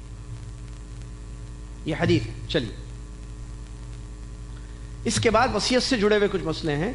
رشتہ دار جو وارث ہوتے ہیں ان کے لیے وصیت نہیں کرے گا وہ، سمجھ رہے ہیں بات کو؟ کون؟ بیمار یا عام آدمی بھی، جو رشتہ دار وارث ہیں ان کے لیے وصیت نہیں کی جائے گی۔ کیوں؟ اس لیے کہ اللہ تبارک و تعالیٰ نے فرمایا، کتب علیکم اذا حضر احدکم الموت ان ترک خیرا الوصیۃ للوالدین والاقربین بالمعروف حقا للمتقین۔ وصیت وارث کے لیے نہیں ہوتی ہے۔ اللہ کے نبی علیہ الصلوۃ والسلام نے فرمایا لا وصیت لوارث، بلکہ پوری حدیث ایسی ہے، اللہ تعالیٰ نے ہر وارث کا حق بتا دیا ہے۔ اللہ تعالیٰ نے ہر وارث کا، مرنے والے کے باپ کو کیا ملے گا، مرنے والی کی والدہ ہو تو کیا کتنا ملے گا، مرنے والے کی اگر بیوی ہے یا مرنے والے کا شوہر ہے تو اس کو کیا ملے گا، بیٹوں کو کتنا، بیٹیوں کو کتنا، سب چیزیں کہاں ہیں؟ قرآن میں موجود ہیں، اللہ نے تقسیم کر دی ہے. تو اب آپ کو وارث کے لیے وصیت نہیں ہوگی، غیر وارث کے لیے وصیت کر سکتے ہیں. وارث آپ کے بیٹے کے لیے وصیت نہیں، بیٹے بیٹی بیوی ماں باپ بھائی بہنیں جو ورثہ ہیں نا، وارث لوگ، ان کے لیے وصیت نہیں ہوگی. کوئی تھرڈ پارٹی ہے، کوئی اور آدمی کے لیے آپ وصیت کرنا چاہتے کر سکتے ہیں، اور وہ بھی اپنے مال وَلَهُ أَن يُوصِي بِالثُّلُثِ، 1/3 وصیت کر سکتا ہے مال. 1/3 مطلب 1/3، یعنی کیا بولیں گے، 3 ریال میں سے 1 ریال نا، 33% کہتے ہیں اس کو، 33% کر سکتا ہے مال کا. اس کے پاس 1 کروڑ ہے، اس کے پاس بہت زمین ہے، دکانیں ہیں، جائیداد ہے بہت، تو اس کا کیا ہے 33% کہتے ہیں نا اس کو، 1/3. 33% جو ہے وصیت کسی کو کرنا، وہ بھی وارث کے لیے نہیں، بیٹے کسی کو بھی کرنا چاہتا ہے وہ کر سکتا ہے، کسی مدرسے کے لیے، کسی دوست کے لیے، کسی غریب کے لیے وہ کر سکتا ہے، اس سے زیادہ نہیں کر سکتا ہے. ٹھیک ہے، چلیے. اور اسی طریقے سے مریض پر یہ بھی واجب ہے جو وصیت کر رہا ہے تو وہ 2 مسلمانوں کو اس پر گواہ رکھے، مردوں کو، اپنی وصیت پر 2 مسلمان مردوں کو گواہ رکھے، جیسا کہ قرآن کی آیتیں اس سلسلے میں دلیل ہے. اسی طریقے سے جیسا کہ بیان کیا گیا، والدین یا قریبی جو رشتہ دار جو وارث بنتے ہیں ان کے لیے وصیت جائز نہیں ہوگی، اس لیے کہ حدیث میں اللہ کے نبی علیہ الصلوۃ والسلام نے بیان فرمایا، ان اللہ قد اعطى كل ذی حق حقہ، اللہ نے ہر صاحب حق کو اس کا حق دے دیا ہے، فلا وصیت لوارث، اب کسی وارث کے لیے وصیت نہیں ہوگی. اس کو ذہن میں رکھیں. اسی طریقے سے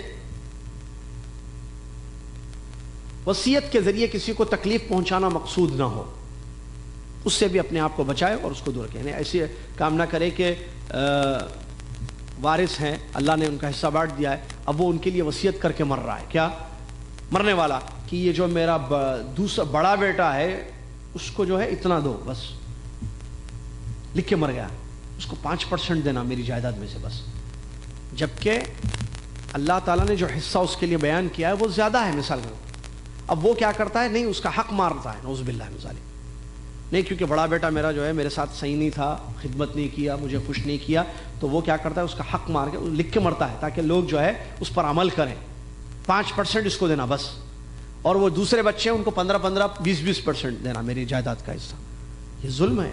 آپ کون، ایک تو وارث ہے، وہ لوگ وصیت نہیں کر سکتا ہے ان کو، اس کی وصیت کارگر ہی نہیں ہوگی، کسی کام کی نہیں ہوگی جو وارث کے لیے. فلا وصیت لوارث، حدیث آگے ختم، ذہن میں رکھیے. اللہ نے ہر صاحب حق کو اس کا حق دے دیا ہے، اب کسی وارث کے لیے کوئی وصیت نہیں ہوگی. اگر وہ کرتا بھی ہے تو اس کا امپلیمنٹ نہیں ہوگا. دوسرے بچے بولیں گے نہیں بڑے بھائی کے لیے ابا نے جو ہے لکھ دیا ہے کہ ان کو بس جو ہے وہ 1 ملگی دینا، باقی کے ساری کمپلیکس ساری زمینیں جو ہے دوسروں کی. یہ تو ظلم ہے. حصہ برابر جو اللہ نے بانٹ دیا ہے قرآن کی روشنی میں، آیتوں کی روشنی میں، وہ حصہ للذکر مثل حظ الانثیین، جو تفصیلات ہیں پرانی آیات میں سورہ مائدہ وغیرہ میں، اس کے حساب سے تقسیم ہوگی میراث، جائیداد یا مال جو بھی چھوڑ کر جائے. چلیے، اسی طریقے سے ایک بات یہ بھی ہے کہ بیمار آدمی یہ بھی وصیت کرے یا یہ بھی تاکید کرے اپنے گھر والوں کو کہ اگر میں مر جاؤں تو سنت کے مطابق میرا جنازہ پڑھانا. یہ بھی علماء نے لکھا ہے، کیونکہ دین میں بدعتیں داخل کی گئی ہیں. وضو میں بدعت، نماز میں مطلب، روزے میں، زکوٰۃ میں، عمرے میں، حج میں. اسی طریقے سے جنازے کے مسائل میں بھی بدعات ہیں جو ہم بعد میں بتائیں گے آپ کو انشاءاللہ اگلی کلاسوں میں. بہت ساری بدعتیں ہوتی ہیں کس میں، مرنے والے کے معاملے کو لے کر. آدمی کے گھر میں موت ہو جائے کسی کے تو اس کو دیکھیے آپ، ان کے گھر میں بہت ساری بدعت ہوتی ہیں. تو بیمار آدمی یہ تاکید کرے اپنے گھر والوں کو کہ اگر میری اس بیماری میں موت ہو جاتی ہے تو میرے مرنے کے بعد سنت کے مطابق میرے ساتھ معاملہ کیا جائے گا. نماز جنازہ سنت کے مطابق ہونی چاہیے، میرا کفن سنت کے مطابق، اور میرا دفن، میرا غسل سب کیا ہو، سنت کے مطابق ہونا چاہیے. اس کی تاکید وہ کرے تاکہ جو ہے سنت کے مطابق عمل ہو اور بدعتوں سے اپنے آپ کو بچایا جائے. اور یہ دلیل موجود ہے، صحابہ نے اس پر عمل کیا ہے، ایسی باتیں بیان کی ہیں یا ایسی چیزیں. اگر کوئی کہے نہیں بھائی ایسے کیسے، ایسے نہیں بولنا چاہیے نا، کس کو معلوم ہے وہ مرے گا یا زندہ رہے گا. بھائی مرے گا، آج نہیں کل تو مرے گا. بیماری میں نہیں مرے گا، صحت ہو کر مرے گا، لیکن موت تو طے ہے نا. تو اپنے گھر والوں کو تاکید کر دے، وہ بیٹوں کو، بچوں کو، بھائیوں کو، جو بھی ہے، کہ میں اگر جب بھی میں مر جاؤں، اگر آپ لوگ میرے موت کے بعد، یعنی میں جب مروں آپ لوگ زندہ ہوں، پتہ نہیں نا اس سے پہلے بھی وہ لوگ مر سکتے ہیں، تو میں اگر مر جاؤں، آپ لوگ باحیات آپ میں سے جو بھی ہو، تو میری یہ تاکید ہے، میرا یہ حکم ہے کہ آپ لوگ مجھے سنت کے مطابق دفنانا یہ کرے. جیسا کہ صحابی کے بارے میں آتا ہے، عامر بن سعد بن ابی وقاص، سعد بن ابی وقاص مشہور صحابی ہیں، تو ان کے بیٹے عامر رضی اللہ تعالیٰ عنہ کہتے ہیں ان اباہ قال فی مرضہ، کہ ان کے والد، عامر کے والد سعد رضی اللہ تعالیٰ عنہ نے اس بیماری میں جس میں ان کی وفات ہو گئی، بیمار تھے وہ، اس کے بعد موت ہو گئی ان کی، سعد رضی اللہ تعالیٰ عنہ کی، تو اپنے بیٹے عامر کو انہوں نے وصیت کی، الحدوا لی لحدا وانصبوا علی اللبن نصبا کما صنع برسول اللہ صلی اللہ علیہ وسلم، مجھے جو ہے لحد قبر بنانا، اور جیسا کہ نبی علیہ الصلوۃ والسلام، اور اینٹیں رکھنا اس پر، لحد قبر پر، جیسا کہ پیارے نبی علیہ الصلوۃ والسلام کے ساتھ کیا گیا. مسلم شریف کی حدیث ہے. انہیں لحد قبر آگے آئے گا، لحد قبر کس کو کہتے ہیں، ٹھیک ہے. تو قبر کیسے ہو یہ بھی انہوں نے اپنے بیٹے کو وصیت کی اور حکم دیا کہ میں مر جاؤں اگر اس بیماری میں تو یہ اس پر عمل کرنا بیٹے تم.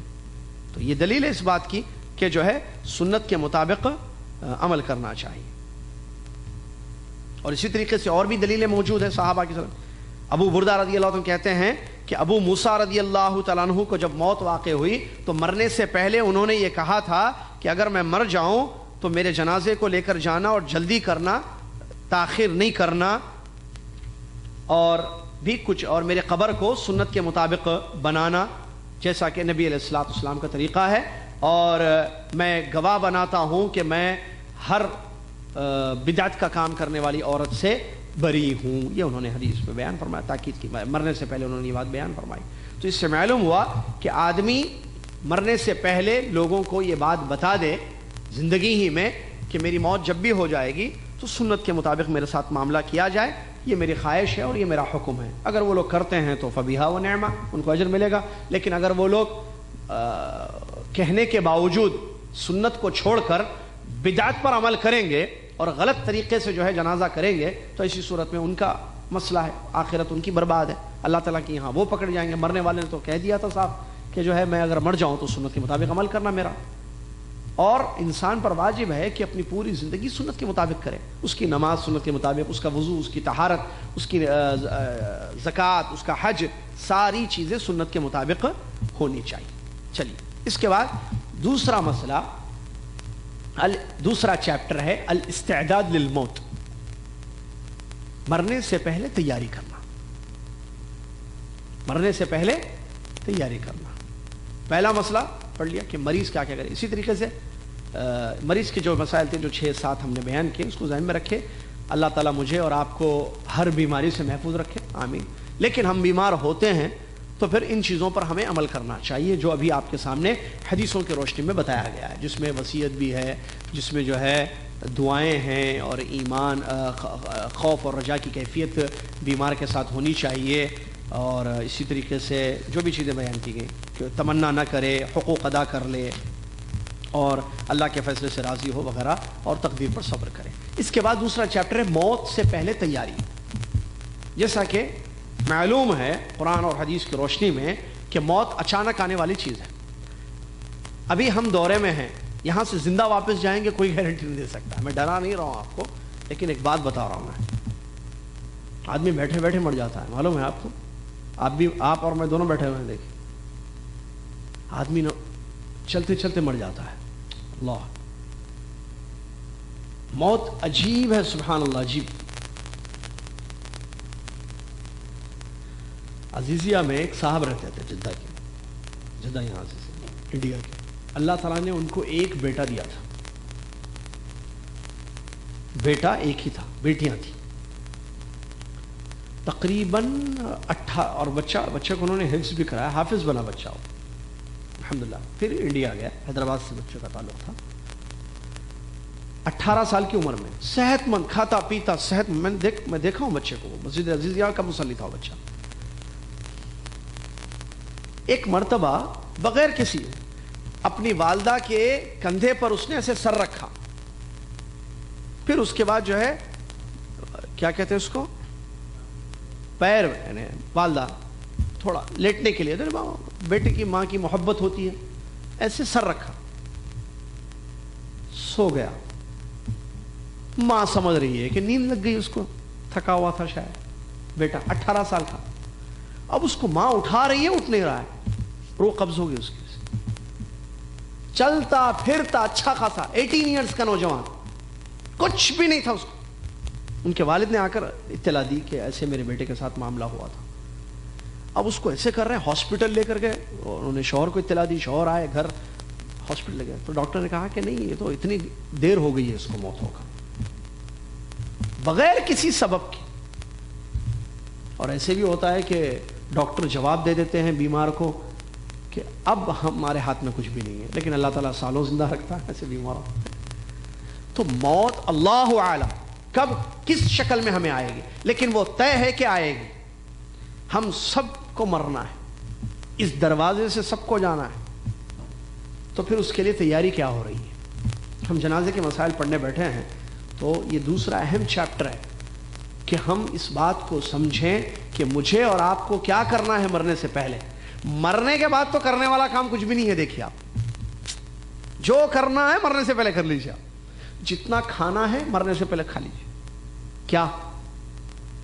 حرام حلال.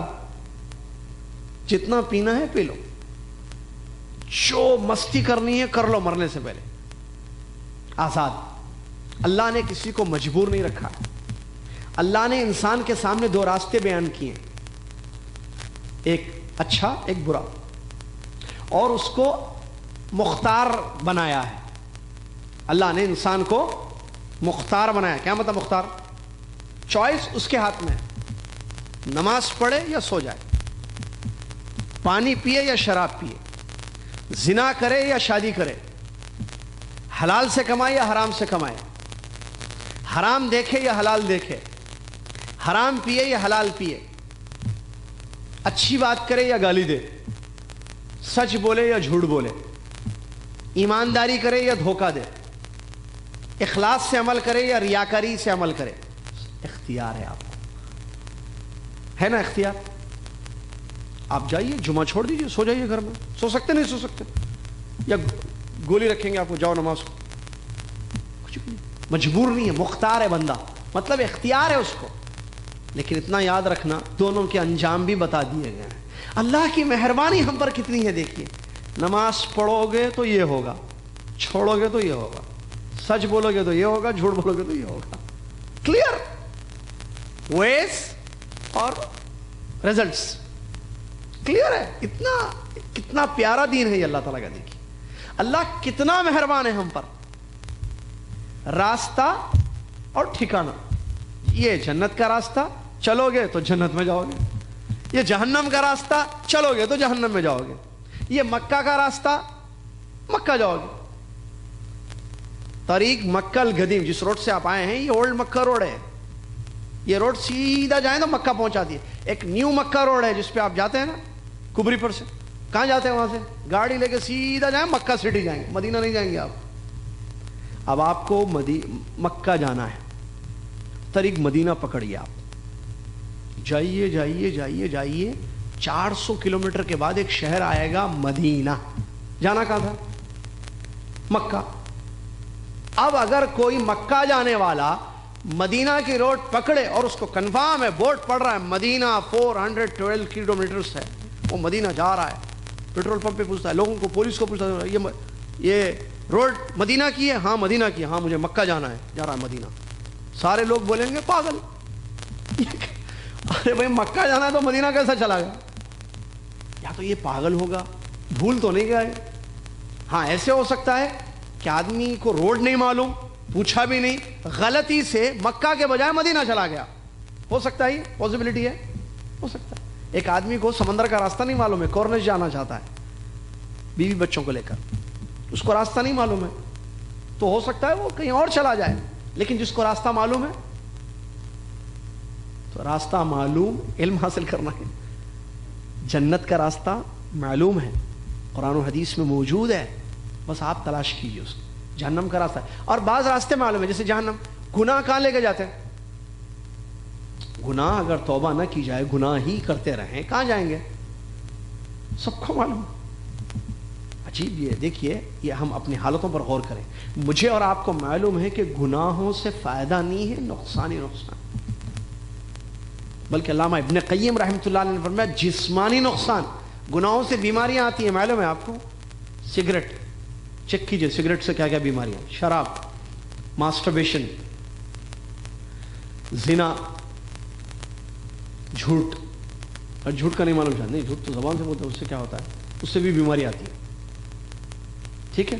گناہوں سے بیماریاں بھی آتی ہیں، گناہوں سے آخرت کا نقصان بھی ہے، کنفرم ہے، سب کو معلوم ہے یہ بات، بچے بڑے پڑھے لکھے سب کو۔ ارے کیا ہے بھائی، جھوٹ بولتے ہیں، ارے مذاق سے، اب دنیا میں بھی رہنا، دین میں بھی رہنا، تو ایسے ہو جائے، بعد میں معافی مانگ لیں گے، اللہ تعالیٰ رحم کرنے والا ہے، 70 ماہوں سے زیادہ رحم کرتا ہے، یہ جملے بولتا ہے گناہ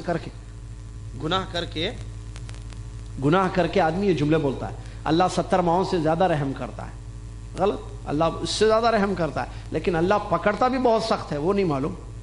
علیمہ، ابھی تھوڑی دیر میں خوف اور رجا، آپ صرف امید کر رہے، ڈرتے نہیں آپ اللہ کی پکڑ سے، گارنٹی ہے کہ بخشش ہو جائے گی آپ کی، عذاب نہیں دے گا اللہ تعالیٰ، اگر اللہ پکڑے تو نہیں، پکڑتا نہیں اللہ، نہیں مانتے آپ کا ایمان نہیں ہے کہ اللہ عذاب بھی دیتا ہے، تو پھر تیاری کیوں نہیں ہے موت کے بعد کی زندگی کے لیے؟ اللہ نے قرآن میں فرمایا یا ایھا الذین آمنوا اتقوا اللہ، اے وہ لوگو جو ایمان لائے ہو، اللہ سے ڈرو، ولتنظر نفس ما قدمت لغد، اور ہر نفس یہ دیکھے اس نے کل کے لیے کیا بھیجا ہے، واتقوا اللہ، اللہ سے ڈرتے رہو، اللہ تعالیٰ کو تمہارے سارے اعمال کی خبر ہے۔ اس آیت میں تقوی کی تاکید کی گئی، اس آیت میں اللہ نے فرمایا کہ ہر نفس دیکھے کل۔ ابن کثیر رحمۃ اللہ علیہ بیان فرماتے ہیں کل سے مراد قیامت کا دن ہے، قیامت کے دن کے لیے ہم نے کیا کیا ہے۔ آدمی پلاننگ کرتا ہے زندگی کی، اچانک موت ہو جائے، تعجب ہے، اور آدمی جوان بھی گناہوں میں، بوڑھا بھی گناہوں میں، جبکہ معلوم ہے کہ کبھی بھی زندگی ختم ہوگی۔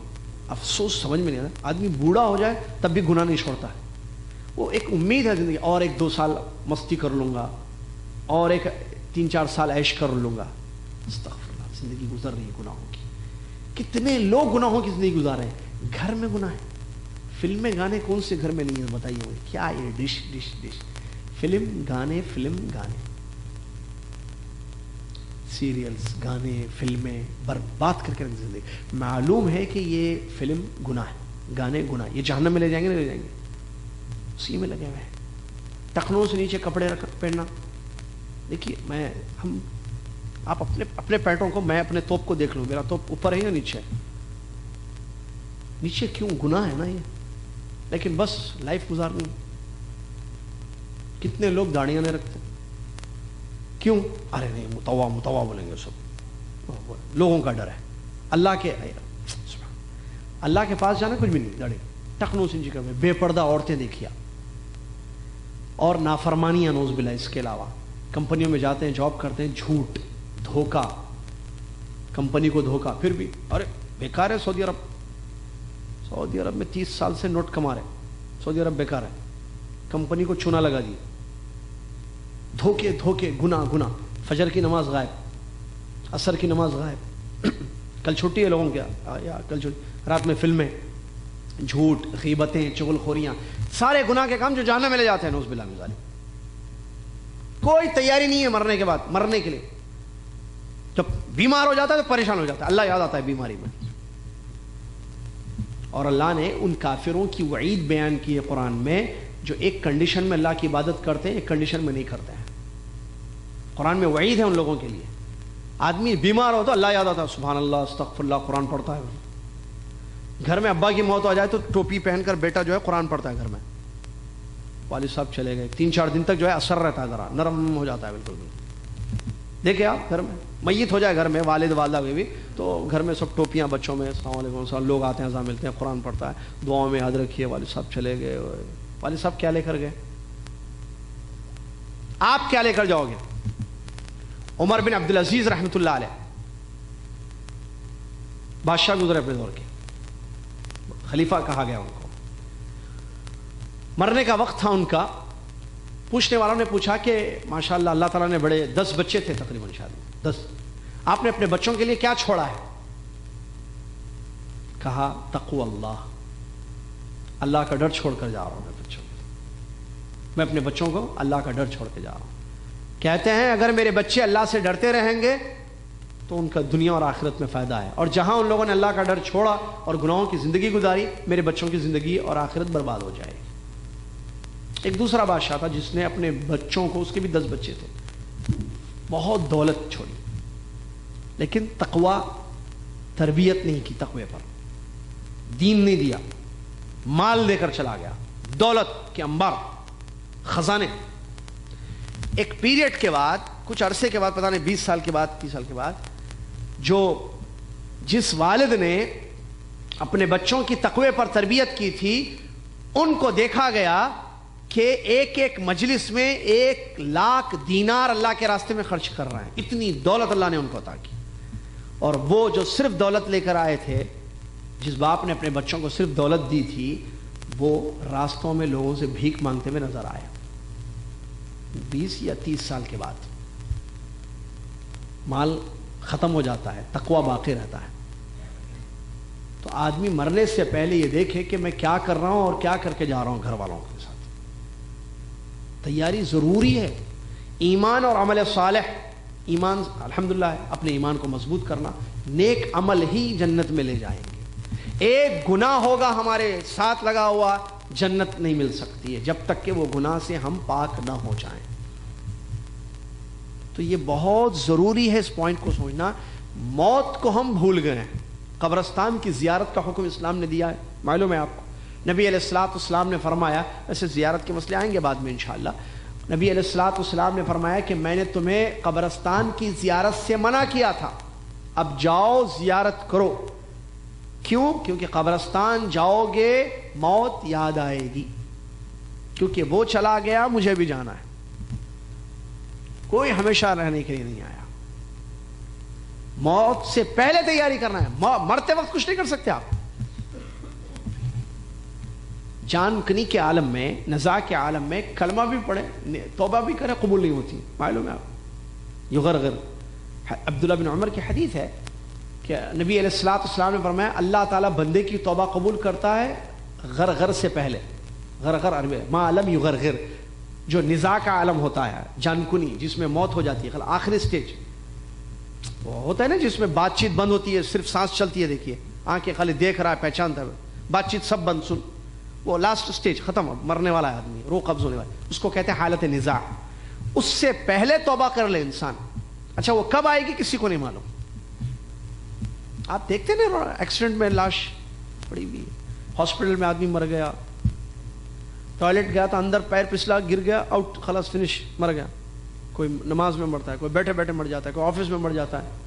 ارے بلکہ آپ کو بتاؤں, میں ابھی دیکھیے, میں پچھلے میں انڈیا گیا تھا نا, میں انڈیا گیا تھا نا پچھلے بنارس پروگرام کی وجہ سے, پچھلے ہفتے سے پہلے والا ہفتہ. تو میں انڈیا سے واپس آ رہا تھا, تو میرے چھوٹے بھائی نے مجھے خبر دی, نہیں بلکہ میں جب انڈیا پہنچا حیدرآباد, تو حیدرآباد ایئرپورٹ سے جب گھر لے جا رہا تھا میرا بھائی چھوٹا سفیان, تو اس نے ایک اطلاع دی, اس کو فون آیا, اس کے دوست کے والد جو جدہ میں رہتے ہیں, انتقال ہو گیا پلین میں. 30 سال سے جدہ میں تھے, بیوی بچوں کو انہوں نے شفٹ کیا حیدرآباد میں, وہاں رکھا تعلیم وغیرہ کے لیے, جیسا کہ بہت سارے لوگ رکھتے ہیں. تو والدین اپنے بچوں سے مل کر, اپنی بیوی بچوں سے مل کر, وہ سعودی ایئر لائن سے آ رہے تھے جدہ, پلین میں انتقال ہو گیا ان کا. بیمار نہیں تھے, صحت مند تھے, پلین میں. اور اس کو شاید وہاں کوئی کنٹری میں جو ہے ایمرجنسی لینڈ کیا گیا. پھر وہ کیونکہ گھر والے سب انڈیا میں ہیں, وہ ادھر آ رہے تھے سب, اور پلین میں ان کی موت ہو گئی. تو ان کی لاش جو ہے 2 دن کے بعد شاید حیدرآباد پہنچائی گئی, 1 دن یا 2 دن کے بعد. پھر ان کی جنازہ پڑھی گئی. آدمی آ رہا تھا, پلین میں چلا گیا, بیٹھے بیٹھے ختم, فنش, موت واقع ہو گئی. تو ایسے کبھی بھی موت آ سکتی ہے میرے بھائی. اللہ سے ڈریں ہم دیکھیں کہ کیا لے جا رہے ہیں ہم. حدیث میں نبی علیہ الصلوۃ والسلام نے کیا فرمایا, آدمی کے ساتھ قبرستان 3 چیزیں جاتی ہیں, 2 چیزیں واپس آ جاتی ہیں, 1 چیز قبر میں رہ جاتی ہے. کیا جاتی ہے 3 چیزیں؟ گھر والے, مال, عمل. گھر والے، مال سے مراد نوکر وغیرہ علماء میں، یہ واپس آ جاتے ہیں. جو چیز قبر میں اس کے ساتھ رہتی ہے وہ عمل ہے. کیا ہے وہ؟ عمل. اب وہ خیر ہے یا شر ہے، اچھا عمل یا برا عمل، نیکی یا بدی، اچھے کام یا برے کام. آپ قرآن پڑھیں، آپ نے نماز پڑھی، آپ نے اچھے کام کیے، قبر میں آپ کے ساتھ. آپ جھوٹ بولے، آپ نے جو ہے، یا ہم نے جھوٹ بولا، ہم نے گناہ کیا، ہم نے دھوکہ دیا، ہم نے حرام کاری کی، یہ ہمارے ساتھ قبر میں جائے گا. توبہ کا دروازہ کھلا ہوا ہے. مرنے کے بعد نہیں، مرنے کے بعد توبہ کر سکتا ہے آدمی. مرنے کے بعد حدیثیں ہیں، تمنا کرے گا، کہ قرآن کی آیتیں ہیں، بلکہ آدمی تمنا کرے گا کہ اس کو دنیا میں بھیج دیا جائے، ایک سجدہ کر کے آئے گا، لیکن اللہ اس کو دنیا میں نہیں بھیجے گا دوبارہ. آدمی آرزو کرے گا، تمنا کرے گا کہ وہ عمل صالح کر کے آئے گا جو چھوڑ دیا ہو، نہیں کیا، تھوڑا نیک کام کر کے آ جاتا ہوں، اللہ مجھے دنیا میں پھر سے بھیج. کلا، ہرگز نہیں بھیجا جائے گا اس کو. اسی لیے آنکھ بند ہونے سے پہلے ہم تیاری کریں. یہ زندگی ہے نا ابھی میری آپ کی، ہے نا زندہ، ابھی میں بات کر رہا ہوں، زندہ ہوں، آپ بھی ذات کر رہے ہیں. نیکی کرتے رہیں، نیکی کی زندگی ہوگی، نیکی پر موت ہوگی. ایک بات آپ کو معلوم ہے، حدیثوں میں عمل بالخواتیم کی اہمیت ہے. آخری عمل بندے کا دیکھا جاتا ہے خاص طور سے. انما الاعمال بالخواتیم کہا گیا، اعمال خواتیم پر ہوتے ہیں. آخری عمل کیا تھا، مرنے سے پہلے کیا کر کے مر گیا، یہ دیکھا جاتا ہے. اور حدیث میں یہ بھی ہے، من کان آخر کلامہ من الدنیا لا الہ الا اللہ دخل الجنہ. جو دنیا سے جاتے ہوئے آخر میں لا الہ الا اللہ پڑھ کر چلا گیا وہ جنت میں جائے گا، ہے نا. لا الہ الا اللہ پڑھ کر چلا جائے. آگے آ رہا ہے تیسرے چیپٹر میں انشاءاللہ یہ تلقین میت کو کرنا. تو آدمی کو جب پتہ ہی نہیں ہے کہ موت کب آئے گی تو لا الہ الا اللہ کیسے پڑھ کے مرے گا. اور ایک حدیث میں یہ ہے کہ آدمی جیسے مرتا ہے ویسے اٹھایا جائے گا قیامت کے دن. جس حالت میں اس کی موت ہوگی اسی حالت میں اٹھایا جائے گا. تو آدمی یا تو نیکی کی حالت میں مرے گا یا تو گناہ کی حالت میں.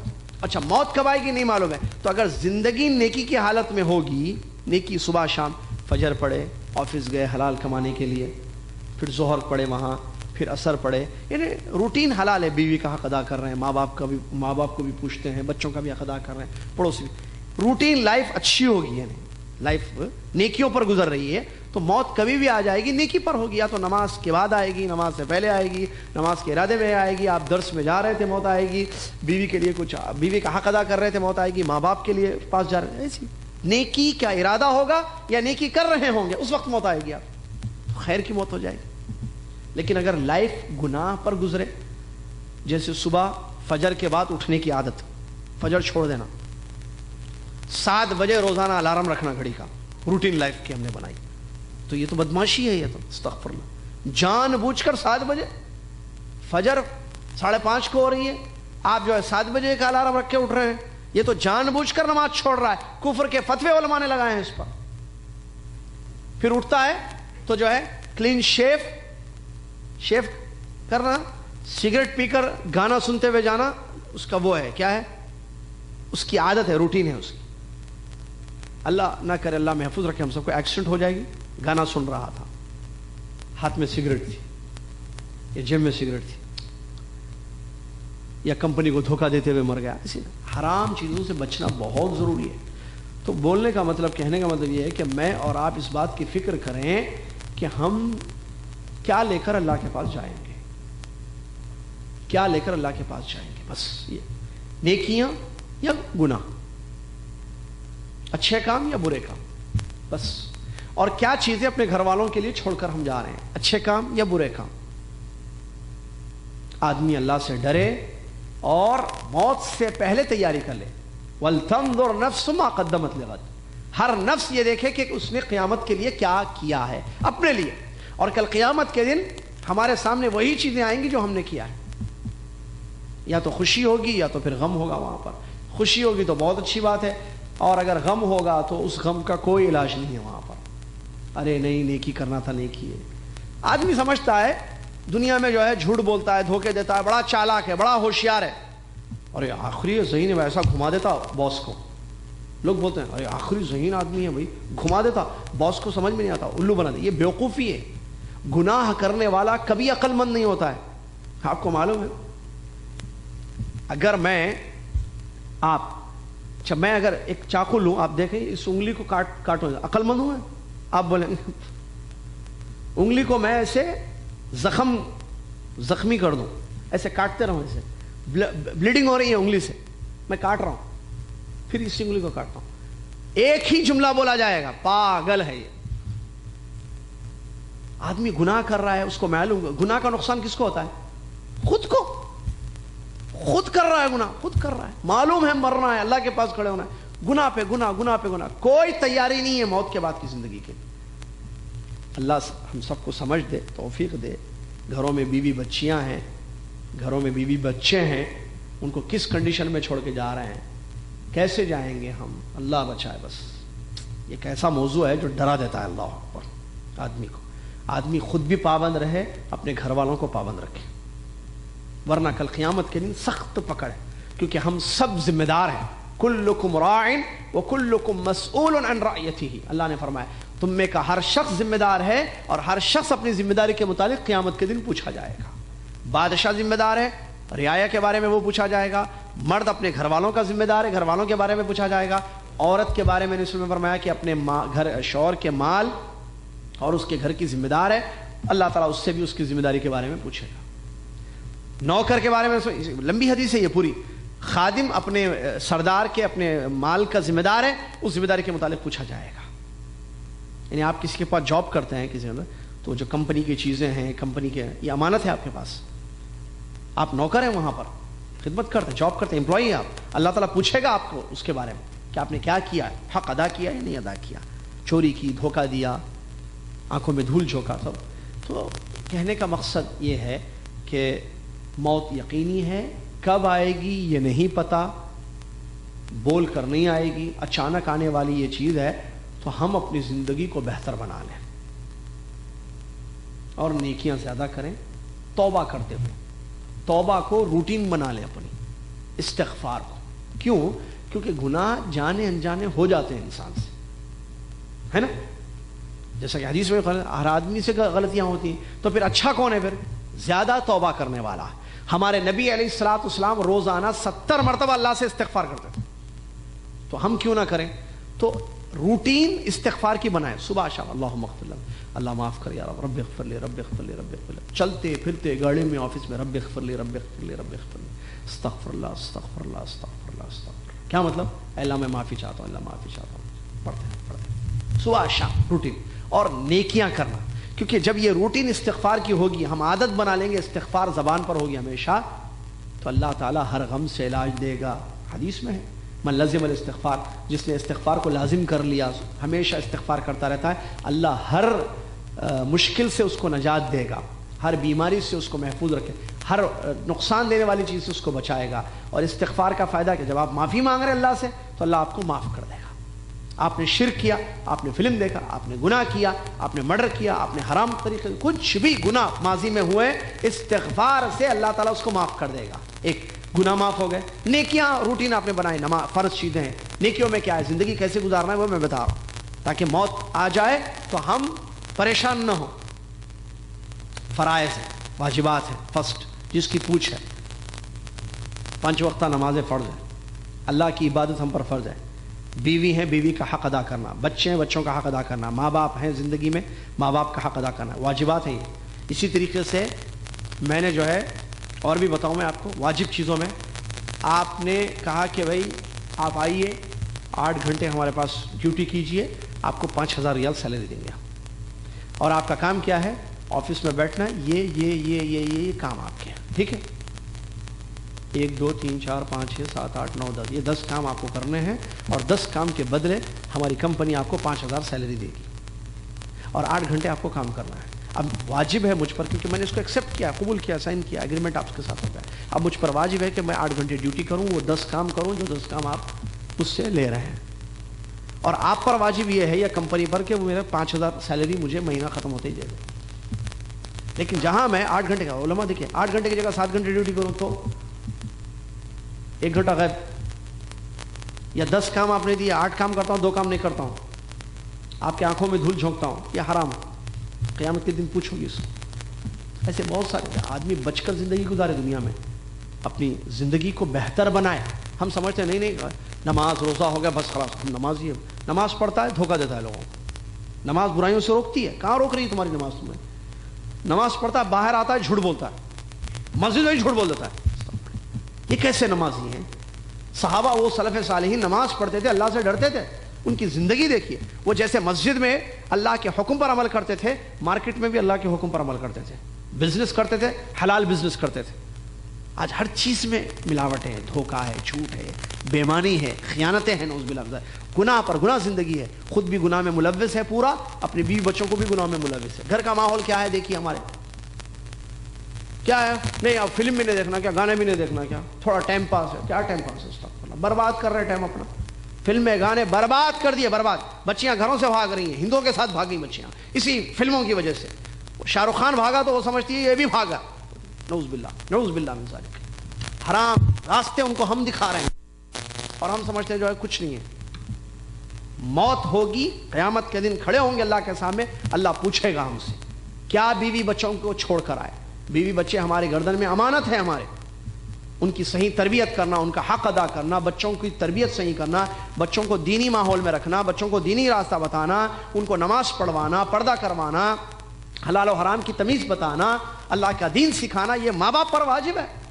لیکن بچوں کی محبت میں اللہ نے جیسا کہ قرآن میں کیا کہا دیکھیے, بعض بیویاں اور بعض اولاد تمہارے دشمن ہیں, ان سے بچو. ایک آیت معلوم ہے آپ کو, یہ آیت ہے قرآن کی, بعض بیویاں بعض بچے تمہارے دشمن ہیں, ان سے بچو. بیوی دشمن بول رہا ہے. کون سی بیوی دشمن ہے؟ جو گناہوں کا راستہ دکھاتی ہے. کون سے بچے دشمن ہیں؟ جو ماں باپ کو گناہوں کا راستہ دکھاتے ہیں. بیوی بچوں کی محبت میں آنکھوں کو بند کر کے حرام راستہ ان کو نہیں دکھانا چاہیے, بلکہ محبت بیوی بچوں کی یہ ہے کہ آپ ان کو دنیا اور آخرت کی تکلیفوں سے بچائیں, جہنم کی عذاب سے دور کریں. اللہ نے کیا فرمایا, یا ایھا الذین آمنوا قوا انفسکم واہلیکم نارا وقودھا الناس والحجارہ. اللہ نے فرمایا اے ایمان والو, اپنے آپ کو اور اپنے گھر والوں کو جہنم کی آگ سے بچاؤ جس کا ایندھن لوگ اور پتھر بنیں گے. لہٰذا ہم بچیں, موت سے پہلے تیاری کر لیں زندگی میں کہ ہم اچھی حالت کی زندگی گزاریں گے, اللہ جیسے چاہتا ہے ویسی زندگی گزاریں گے, اور ہمیں جنت چاہیے, وہاں عیش چاہیے. جہنم کے عذاب کتنے ہیں قرآن میں. اللہ کے نبی صلی اللہ علیہ وسلم پڑھتے تھے تو روتے تھے, جہنم کی آیتیں جب آتی تھی روتے تھے ہمارے نبی صلی اللہ علیہ وسلم, اور آواز آتی تھی نبی صلی اللہ علیہ وسلم کی رونے کی نماز میں. کیوں؟ کیونکہ جہنم کی آیتیں اثر کرتی تھی. نبی صلی اللہ علیہ وسلم پڑھتے تھے, ڈر خوف ہوتا تھا. ہمارے دلوں میں کوئی خوف نہیں. ہم تھوڑی سی دھوپ یا سخت سردی ہو جائے ہم برداشت نہیں کر سکتے ہیں, جہنم کی آگ کیسے برداشت کریں گے؟ ہمارے بچوں کو ہم چھوٹی سی تکلیف, بخار ہو جائے, چھینک آ جائے بچے کو, یا سر میں درد ہو تو فوراً دواخانہ جاتے ہیں, ڈاکٹر کے پاس جاتے ہیں. یہ اچھی بات ہے, بچے کی محبت ہے, بچی کی محبت ہے, لیکن جہنم کا راستہ دکھا رہا ہے گناہ, اور اسی پہ زندگی ہوگی ان کی. آپ مر جائیں گے, اللہ کے پاس آپ پکڑے جائیں گے, بچے جو ہے گناہ کرتے رہیں گے, اور اللہ ان کی بھی موت ہوگی, اور کل قیامت کے دن اللہ کے سامنے گنہگار کی حالت میں کھڑے ہوں گے. لہٰذا اللہ تعالیٰ جو ہے ہم سب کو سبق دے, سمجھنے کی توفیق عطا فرمائے, موت سے پہلے ہی تیاری کرنے کی توفیق عطا فرمائے, تاکہ اچھی موت ہماری ہو جائے. اور اچھی موت کیسی ہوگی, بری موت وغیرہ, یہ آگے اور بھی مسائل آ رہے ہیں, اور آدمی مر جائے تو اس کو کیا کیا کرنا چاہیے, یہ سارے مسائل بڑے اہم ہیں انشاءاللہ. اہم چیپٹرز ہیں, بہت اہم ہیں سارے, آخری تک 6 اور 5 کلاسز ہیں. آپ لوگ تشریف لائیں, جزاکم اللہ خیر. اللہ تعالیٰ جو باتیں میں نے کہی ہیں اس پر مجھے اور آپ کو اور دنیا کے تمام مسلمانوں کو عمل کرنے کی توفیق عطا فرمائے. اللہ عمل کرنے والا مسلمان ہم کو بنا دے, علم نافع عمل صالح کی توفیق عطا فرمائے. آمین. وآخر دعوانا الحمدللہ رب العالمین. اور واضح رہے کہ یہاں جو ہے حاضری ہوتی ہے آپ کی, جو چیزیں آپ سے کہی گئی ہیں اس پر عمل کریں, جیسے نام, موبائل نمبر یا ای میل ایڈریس وغیرہ, یہ ضروری ہے سب, تاکہ ہمارے پاس ریکارڈ ہوتا ہے اس کا. اور خواتین بھی جو ہے وہاں ام عمار ذمہ دار ہیں, خواتین میں جو بھی آئی ہوئی ہیں وہ بھی اپنا نام یا اٹینڈنس لسٹ میں, شیٹ میں نام, موبائل نمبر اور ای میل ایڈریس وغیرہ سارا تفصیل سے لکھ دیں اور حاضری دے دیں اپنی. جزاکم اللہ خیر. اگلی کلاس ہوگی انشاءاللہ 9:30 بجے. آئندہ جمعہ تشریف لائیں اور ساتھ میں اور بھی ساتھیوں کو لے کر آئیں, تاکہ ان کے آنے کا بھی آپ کو اجر ملے اور ان کو بھی فائدہ ہو, آپ کو بھی فائدہ ہو. اللہ تعالیٰ ہم سب کو دنیا اور آخرت کا فائدہ حاصل کرنے کی توفیق عطا فرمائے۔ کفارۃ المجلس پڑھنے جانے سے پہلے سبحانک اللہم و بحمدک اشہد ان لا الہ الا انت استغفرک و اتوب الیک۔